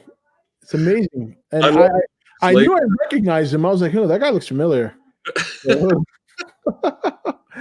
I'm just kidding. Have you seen the Japanese samurai series Lone Wolf and Cub? No. If you get a chance, try to hunt down the Blu-ray. I mean, badass fight scenes, blood spray everywhere. It's a good time. But Daigoro, the baby in the cart, is the original Baby Yoda. Oh, really? Yes. Oh man, I got to see that now. Yeah, when you watch the Lone Wolf, there's 6 movies and there's a Criterion box set. I highly recommend you watch that just for badass action. Yeah, the other thing I'm looking forward to about this season of Mandalorian is that, you know, some of the Star Wars, some of the best content for Star Wars are actually animation. And I know a lot of people love the Clone Wars. I actually like Star Wars Rebels. And there's actually a character from Star Wars Rebels that's going to be on the Mandalorian season 2. Her name was Sabine. She was also a Mandalorian on that TV series. So I'm actually super interested in seeing her.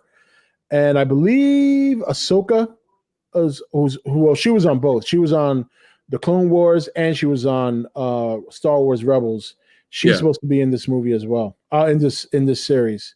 So I'm looking forward to that. I don't know how you are in your Star Wars lore, but both those animated series are very good. I know who Ahsoka is because I did finish all the Clone Wars. I have not watched Rebels. Do you recommend me watching Rebels? Should I start watching Rebels? I would recommend it. Some people will say no, it's not as good as Clone Wars, but it's not Clone Wars. It's basically it happens after, I believe it happens after the Emperor takes over. It's like between what will eventually become the rebellion that takes down the Death Star and Return of the Jedi. Okay. It's before that saga, but it's after the prequel trilogy. Yeah. And so the character Ahsoka shows up there, and then you have a ragtag crew of characters, including that character Sabine, and it's good. It's good. I liked it. I really liked Star Wars Rebels. Is the whole show on Disney Plus? Disney Plus, yes. The whole series. The whole series. Okay, good. Then I could just go there and watch it then. Yeah, definitely check it out. And they're not long episodes. I think they're like a half hour a pop. You know, the animation is not. It's very different from Clone Wars. You know, it was a little bit. I don't know if I would say it was aimed at kids because there's some parts in the show that are not necessarily kiddish, but the anime looks like it was made for kids. But in terms of the story, you know, kids could probably miss out on some of the things that they're talking about in terms of maturity. But I thought it was a good series. I will, Andre. I will check out the series. I will. Some people are recommending it, so you're not alone, my friend. Yeah, I love stuff, and I love Sabine. She's actually one of my favorite characters. She's the bounty. She's a former in Mandalorian. So it's going to be interesting to see what her character is going to be like on the show versus what it was like in the, you know, if they're going to kind of keep any kind of continuity. Yeah. But she was badass in the show. She was awesome. Okay, my buddy, the Sexy Sumo. You see him on the channel sometimes. He loves Rebels. He's like, you got to watch Rebels. Yeah, Rebels is really good. I will, Dad. I think Now, it's just as good as Clone Wars. But a lot of people will say Clone Wars. yeah. Is that true that Rosario Dawson is playing Ahsoka, or we're not sure? We're not sure. That's the rumor. I don't see her playing Sabine, but then again, maybe because Sabine was very young on the Rebel show, so she would be a lot older in Mandalorian. Yeah. But I don't know by how much. Okay. Well, I'm excited, dude. As long as if they just keep up the storytelling and the quality that they have been, dude. I'm excited, but there's a meme going around. I don't know if you've seen it, but what's the name of the actor that plays Mando? What's his name? Pedro Pascal. Oh, I think I know what meme you're talking about, but go ahead. Do you have it? Can you read it? I can pull it up. I think I saw it on Twitter. Yeah. It's hilarious. It is really funny. Yeah. Let me see if I still have it. I'll post it too. Sasha Banks is Sabine, Michael Gonzalez says. A wrestler? Huh. I don't know how I didn't hear that. I'd be very careful with what Mike says. This is a guy who tried to convince me once that there was a raid going on at Oprah's house because she had tunnels in her basement that were used for children trafficking. Okie dokie. So I don't know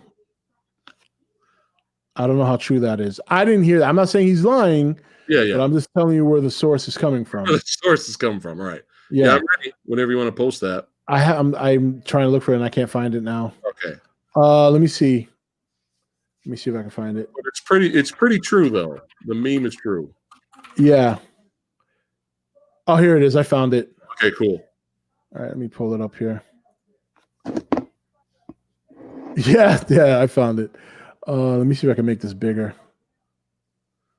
You know what? Let me just save the image, and then I'll pull it up on my screen so I can make it bigger.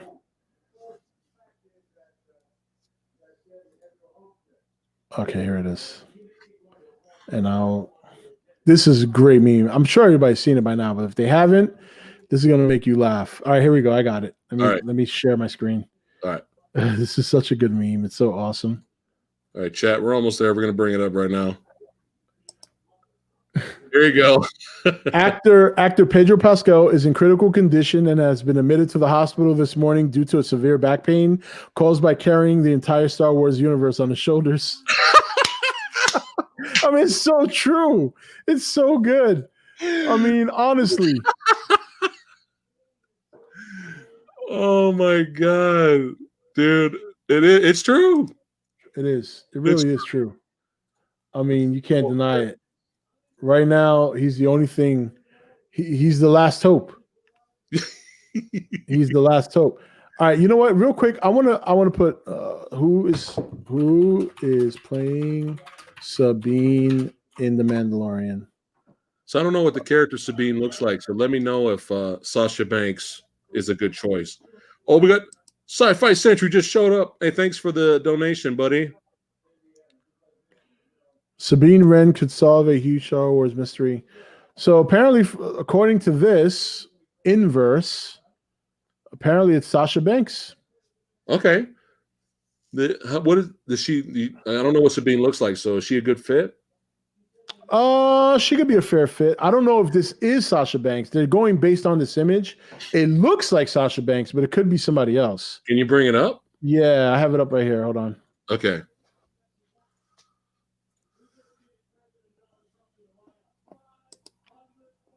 So yeah, that's her. Is that her? Yeah. You know what it is? It's the hair. You know, I'm so used to seeing her with blue hair or purple hair. Yeah. Oh my God, though. I don't know. Has she ever acted in anything?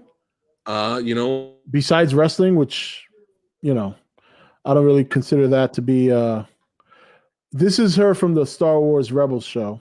Well, I guess it fits the blue hair. Okay. So, right. And this is her, and then she carries the some point. Is that the dark saber? Yeah. Yeah, Mandalorians, according to lore, they're the ones who used it. So I don't know. I guess that is Sasha Banks, but I mean, the question is even if Sasha Banks is in the show, is she actually playing Sabine? Because Sabine don't wear a hood. At least she doesn't in the show. This looks like a Jedi cloak. She's Sith. Yeah.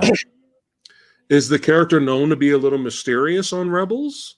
No, she's actually very out there. Now, depending on the story, she could be in hiding. Okay. So maybe. I don't know.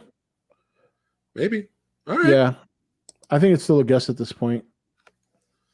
Well, hey, as long as it's, like I said, as long as it's quality, as long as they keep it up, man, I'm there. Did you see the Boys? Oh yeah. Oh, good. That's a great show. Dude. I mean, it's not a perfect second. I like first season better. Yeah. But I agree. The second season had some pacing issues. Like there were some moments in second season where I was like, okay, where are we going? What are we doing? I think the problem with that was the deep storyline. Because you still don't know where it's going.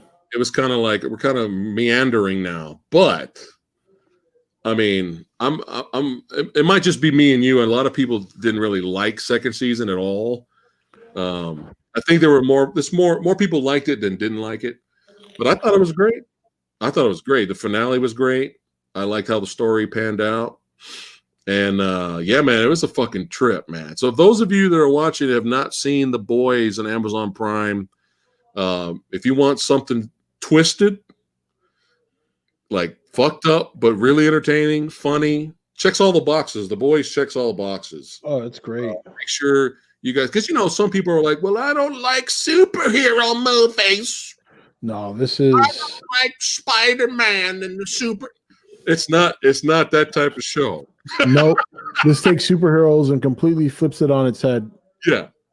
Put it this way: people that don't really like the superhero genre have given the show a chance, and they're like, I can't wait for season 3. It's really good. So I love it. Homelander, bro. Homelander's a trip. It's my favorite character. He's a trip, man. And I'm a big Superman fan, so I love the idea of a bad Superman. That's why I loved. A lot of people didn't like this movie, but I loved was it Brightburn? Yeah, Brightburn was fun. I love that movie. That was fun. I was kind of Boys of Radar version of the Justice League. Well, yeah, I guess you could say that. Kind of. It kind of is. It's totally different. It's totally different, man. Like if you're a comic book fan, you'll like The Boys. If you're a superhero movie fan, you like Marvel and DC, you'll like The Boys. If you like gore, you'll like The Boys. If you like gore, you'll like The Boys. If you like twisted, fucked up story like shit, like you didn't expect that, you'll like The Boys. Just the ending of him on top of the building jacking off. I can do whatever I want. Did that sell you, chat, right there? I mean, that part right there just says it all about that show. Dude, and what tripped me out, though, was that actor was on a show called Banshee. Have you ever heard of that show? No. Wait, yes, I have, but I've never seen it. I didn't even know that was the same guy, man. That's how good of an actor that guy is. He's really good. Actually, there's if you ever get a chance, I don't know if you check out comics every now and then, but if you get a chance, check out the comic Irredeemable. Okay. It's basically Superman, but if he was evil. Okay. It's not the Superman character. Yeah. But this guy is blatantly Superman. It's made by, I forget which comic company writes it, but this guy in this comic series does so many fucked up things. He basically, I'll give you an example of how bad he is in this comic. He basically, I forget which country it is, but he takes this country. I think it was India. I can't remember. And he threatens them. I forget why he did. It's been a while since I read it. But what I remember is he basically took huge pillars of rock. Okay. And surrounds the country, the borders of the country with it. And he basically drowns the country. He fills it with water. He does the most fucked up stuff. All right, Irredeemable. Is that an ongoing series, or I can get like the whole trade? I think it's tough to find it, but you should be able to find it in digital. Much easier. They were supposed to make a movie about it, but I think it folded. I'm hoping it comes back again. Okay. But Irredeemable is, you got to read it. It is a complete, it is insanely good. It's good. Are you excited for the Invincible TV series coming to Amazon Prime? Invincible. Why does that sound familiar? Kind of like a yellow and blue costume. The old what? He's got like a yellow and blue kind of superhero costume. Kind of looks like very superheroic-y in a way. Like, yeah! But when you actually get into the comic book, it's fucked up and really twisted and violent. No, well, if it's going to be like that, then I'm going to check it out. Yeah. Yeah. Because when Invincible was out, everybody was talking about it, and they were like, dude, you got to read Invincible. And I never got around to it. And then the Sexy Sumo told me about the show coming out on Amazon Prime. So if you watch the trailer for it, it might pique your interest. So they're making a whole show based off of Invincible. Yeah, I think Amazon Prime has found their niche with the darker comics, which is why I'm hoping that one day we see Irredeemable on Amazon Prime as a show. Oh man, I hope so. Oh my God, I hope so. Why am I not? Maybe I'm gonna have to look somewhere else. I'm actually on Amazon Prime right now looking for it. Well, I don't know if it's out yet. It's coming. Well, but the trailer's out, right? It's trailer, yeah. Okay. Hey, Brad Movies, he's asking me, Phat Samurai Guy, do you like Cobra Kai? I do like Cobra Kai. I love Cobra Kai. It's funny you're mentioning that because I'm actually going to be doing a live stream about season 1 and 2 of Cobra Kai this Wednesday. So, so make sure you come by again, Brad, for this Wednesday. We're going to do a live stream, me and Retro Leo. Rob, I don't know if you're free. If you're not doing nothing, you could pop in. Yeah, I normally stream Wednesday, but I'll pop in. I'd love to talk about Cobra Kai. All right. I'll get with you after we're done. Yeah, man, definitely. I love the Cobra Kai series. So good. And you know what's amazing about it? It is so well written. Yep. It's amazing how they took a movie like that. They flipped it up. They gave you the villain's perspective, and now you actually feel for the guy. It is so well written. I was surprised when I first saw that series and how good it was. And it works. It works really well. But we don't want to talk too much. No. We'll save for the stream if you join. So yeah, definitely. I'll be available. I don't think the ETN guys mind coming back here. So this Wednesday, 6 p.m. chat. If you want to hear us talk about Cobra Kai, make sure you stop by. But yeah, shows to recommend. The Boys. What else? What were we talking about before The Boys? It was Mandalorian. Oh, the Star Wars Rebels. You recommend me checking out? Rebels, yep, definitely. And there's a lot of good shows out there that I would recommend. Jack Ryan, we mentioned earlier on Amazon Prime. Oh, that's right. I need to check that out too. John Krasinski. And then the usuals, man. I'm still waiting for that Stranger Things season 4. I'm behind. Oh, you're fired. Fired. You got to say I'm fired like Vince McMahon.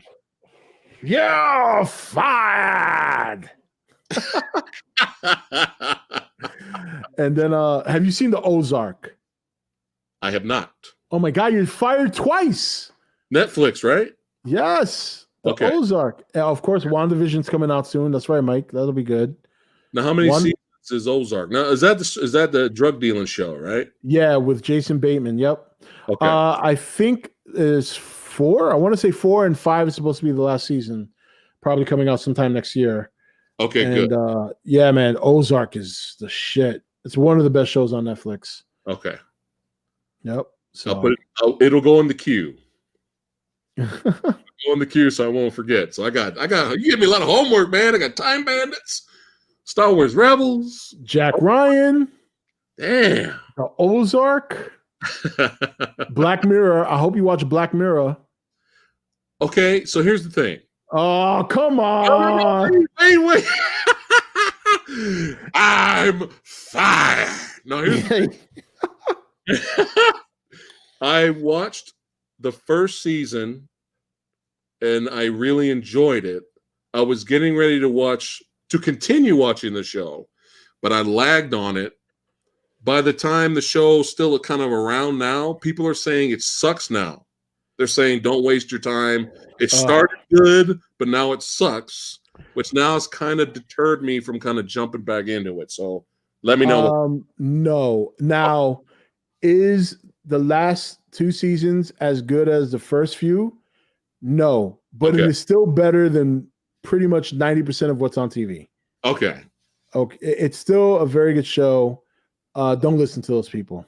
Some people are just so hard up on, I think, the way the first few episodes, because the thing about the show is, I'm sure you notice, there's nothing, while the episodes are somewhat linked, it's not the kind of show where you have to watch one episode after. You could watch and mix and match.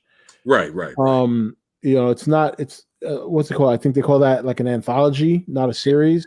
Episodic. Thank you. Just watch it. Just watch it. Yeah, do yourself a favor. So, all right, you have renewed faith back in me, sir. You recommended me all these shows, but here's the thing: I will get to them. I trust you. I believe in you, my brother. I trust you. As long as these shows do not pull a fucking Game of Thrones, I will be happy. Yeah. Game of Thrones has fucked me up here, has fucked me up to like jumping into a new show. Because I don't want to waste several years of my life again to get a horrible ending. Yeah. I didn't dislike Game of Thrones ending as much as other people. That's not to say it was a good ending. It wasn't. I don't think I'm as hard on it because I kind of always saw the signs of Daenerys going crazy. They've kind of teased that throughout the whole series, and I think some people forgot. Yeah. But either way, there was a better way to go about it. Definitely better than what they did. So I personally think they should have made the Night King the final villain at the end. Like he goes to King's Landing, and that's where the final battle is. Yeah. Not what they did. Yeah. Because it'll be bubbling up, and I'll get angry, man, and I'll start screaming. I don't want to do that right now. No, I hear you. But anyway, yep. I trust you. So I will give these other shows a shot. Yeah, and you gotta. I really liked Vikings. Vikings was really good, but after Game of Thrones, I'm like, let me wait till Vikings ends. It's over, right? And it's the good ending, and then I'll. I haven't watched Vikings. My father did. He loved it. Yeah, so I'm gonna have to check it out. Yeah, it's good. But yeah, man, anything else you want to chit chat about? No, whatever. I think we covered quite a bit, considering we spent 1 hour talking about Sean Connery, which was well deserved. Yes. And then about another half hour on Godzilla. So, but no, I think we should definitely. I'm definitely down to talk about Karate Kid on Wednesday with you if you want. I would love to do it because I love that show, and now gives me an excuse to watch it again. Yeah, we need more Breaking Bad level endings. Now that's a great writing. Yeah, Breaking Bad was a great show. That's what the Ozark reminds me a lot of. Breaking Bad. That was a good show, and I was fine with the ending. I liked it. Yeah, it was a suitable ending. Did you ever watch? Did you ever watch Camino, the movie that came after? No, is it good? Oh, that was really good. It gave a nice little closure to the character Jesse Pinkman. Okay. Yeah, it was a good movie. Are they going to make it more, or that's just I think that was the closure people were looking for. I mean, they could, if they wanted to. I don't think they ever will, but if they wanted to, they could find a way to bring back, what's his name, Walter White. If they wanted to do like another mini series or something, they could say like he got picked up, sent to the hospital, and he still has cancer, but he could live a little bit longer and some shit like that. I mean, if they wanted to do it, but I don't think they would. That would probably ruin it. That would probably ruin it. Movie and the series. I am a huge fan. I love it. Boom Jask. Good recommendation. What We Do in Shadows, great show and movie. Dude, it's so funny. It's so hilarious. You don't have to see the movie to watch the show. You could just go right into the show because the show is different characters. Where's the show on? It's on Hulu. Okay, I got Hulu. Yeah, it's fucking hilarious, man. It's really funny. It's shot almost in a documentary type style, like a reality show style. Oh, kind of like The Office? And it's all vampires living in a house. Oh my God, that sounds ridiculous. Hilarious. The movie's really good too. I highly recommend the movie, but the Taika Waititi, the director of Thor Ragnarok and others, he's very talented. He did the movie, he's in the movie, and he did the show. Oh, that sounds all right. I'm gonna have to check that out. Man. What we do in Shadow. It's been cleared, it's been doing well, so it's been cleared for a third season. So oh man, I never even heard of it till now. Yeah, it's funny as hell, dude. All right. That's some more homework. Damn. How's the Rosado Army, man? Doing good. Wife's obviously working. The kids, thank God, go back to school next week. Oh, can't wait for that. I've been on content shutdown ever since they got out of school because during the day I'm teacher, so it's tough to record videos when you have to, kind of be there for the kids when they have questions about school or homework. So I literally haven't done videos in since February, March, April, May, June, July, August, September. We're now leaving October, so 8 months. I haven't done video. I've done sporadic videos, but I think I've done a handful of videos in 8 months. It's ridiculous. So I'm looking forward to doing videos starting next week when they'll be in school. Yeah, but you got a huge enough audience, man. They love your live streams, and they'll be there to do your videos. Yeah, it'll take some time to build it back up or build back better, as Biden would say. But it's gonna take a while to get some of the confidence back. People see you not put up content for a while, so they tend to taper off. Yeah. Then when you do it again, they're like, okay, should I stick around or not? So we'll see what happens, but. Or they'll unsubscribe to your channel because of your Godzilla 2019 review. Oh yeah. Oh, actually, it was. Let me tell you, quick. So I don't know if I told you this before. I might have when we were on my channel some time ago. But when I did my review for Shin Godzilla back in 2016, and I gave it a bad review, I had so many people upset that I actually started getting death threats on Facebook. And then I had some people like, oh, you and your kid should die, whatever. And it was just insane. I couldn't believe it. Really? Yeah, it was bad. Shin Godzilla. Yeah, for just giving a bad review on Shin Gojira. Yeah. Yep. So. Yeah, that's why you have the block report button. yeah, exactly. Well, that's just people talking shit. I didn't take them seriously, but just that kind of reaction, it's like, wow, really? Yeah, I'm like, just because but it's all right. I mean, that's why I'm still not going to lie about how I feel about a movie. I mean, I'm a huge Godzilla fan, but that doesn't mean he's immune to criticism, Yeah. So I don't want to be a cheerleader, It's easy, if I wanted hundreds of thousands of subscribers, then I could just be a cheerleader, Yeah. But I tell it like it is. Man. Yeah. We're not sellouts. We've always been very honest. Yeah, you gotta be. And if I was a sellout, I would be doing fucking trailer reactions to every fucking thing that comes out in existence. Yeah, no, your trailer reaction videos are insanely good. I mean, you got your views on that shit are insane. I know. I appreciate that. Well, we get lucky. But the thing is like we're not a reaction channel. That's not what we do. No, of course not. But I remember when but that is what brought me to your channel. And then I started watching all your other content. I was like, oh man, I love this channel. Yeah. I'm like, in fact, it's funny. I showed my mother because I told my mom, I'm like, hey, yeah, I'm streaming with this channel. He's like, oh my God, he looks like your brother. I'm like, goddamn right. That's right. So, I know everybody's wondering, chat's probably wondering, where's the fucking metal mohawk? Where's the mohawk? I was like, well, Rob's my idol. No. I gotta shave it off. I gotta get the beard going. I gotta trim it. Actually, we gotta tell them the truth. We're talking about honesty. We're going for as close a twin look as possible. It's just that I'm having a hard time shaving the full beard because I work so hard to grow it. Yeah. And, and I didn't want to get a mohawk because, I don't know if that'll fly in the IT industry. So we negotiated. He will shave to my look and I have to kill the beard. I just haven't killed the beard yet. Right. I think maybe we should fool some people one day and you could do a trailer reaction and say, "Hey, I'm Phat Samurai Guy. How you doing?"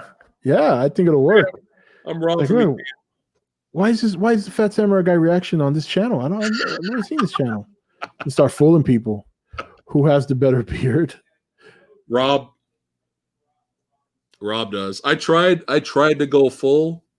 It didn't work out, man. I kept having patches. So it's a lot of work. It's a lot of work. Like I've been tempted to shave it a couple of times. But then once I trim it and I'm like, oh man, this looks so nice. I'm just gonna leave it. But it's a lot of work. You gotta put oil in it and you gotta groom it and brush it. I'm lazy. Yeah. They said chat saying you need tattoos now. I have 2 of them. All right. But they're very small. Hello Kitty? Yeah, Hello Kitty. And then I have My Little Pony on my ass cheek. That's right. Actually, no. True story. I once wanted to get a tattoo on my backside. I wanted to get a big R on my left butt cheek. Yeah. And a big B on my right butt cheek. So when I bend over, it says Rob. That was my goal once. There's still time, buddy. Yeah, it's not over yet. I can still do that. So. Oh, it's too much fun. Too much fun talking to you, brother. Yeah, man. We'll do it up again on Wednesday. I didn't realize it's already after 11. We'll go ahead and end the chat here. Okay. Again, chat, everybody watching and listening, make sure you go to Entertainment Talk Nation. Go to ETN. Show Rob some love over there. He talks about everything kaiju movie, Godzilla related, film movie related, video game related, pop culture related goodness. Yes, and content is returning next week. If you don't see any videos up there, that's because I've been on lockdown for the last 8 months, not being able to record. But we're bringing content back starting next week. Look at what Eric just said. What did he say? I missed it. He goes, I have a tattoo of Manila. I have a tattoo of Manila on my left butt cheek. There you go. That's it. You got to show me proof of that, buddy. Actually, never mind. Yeah, I was going to say, do you really want to see that? I'll take your word for it. But again, thanks you guys for joining another Verbal Nectar podcast episode. Thank you. Special guest Rob for joining today, talking movies and cinema. A lot of fun. It's what we love, is what we do. And I'll definitely have to check out those shows, buddy. And we'll do it again next time. So remember, chat, Wednesday, 6 p.m. We're going to be talking Cobra Kai. I love that show. Yep. Bye, 8 p.m., Mike, as always. All right, chat. Have a good one, guys. Bye.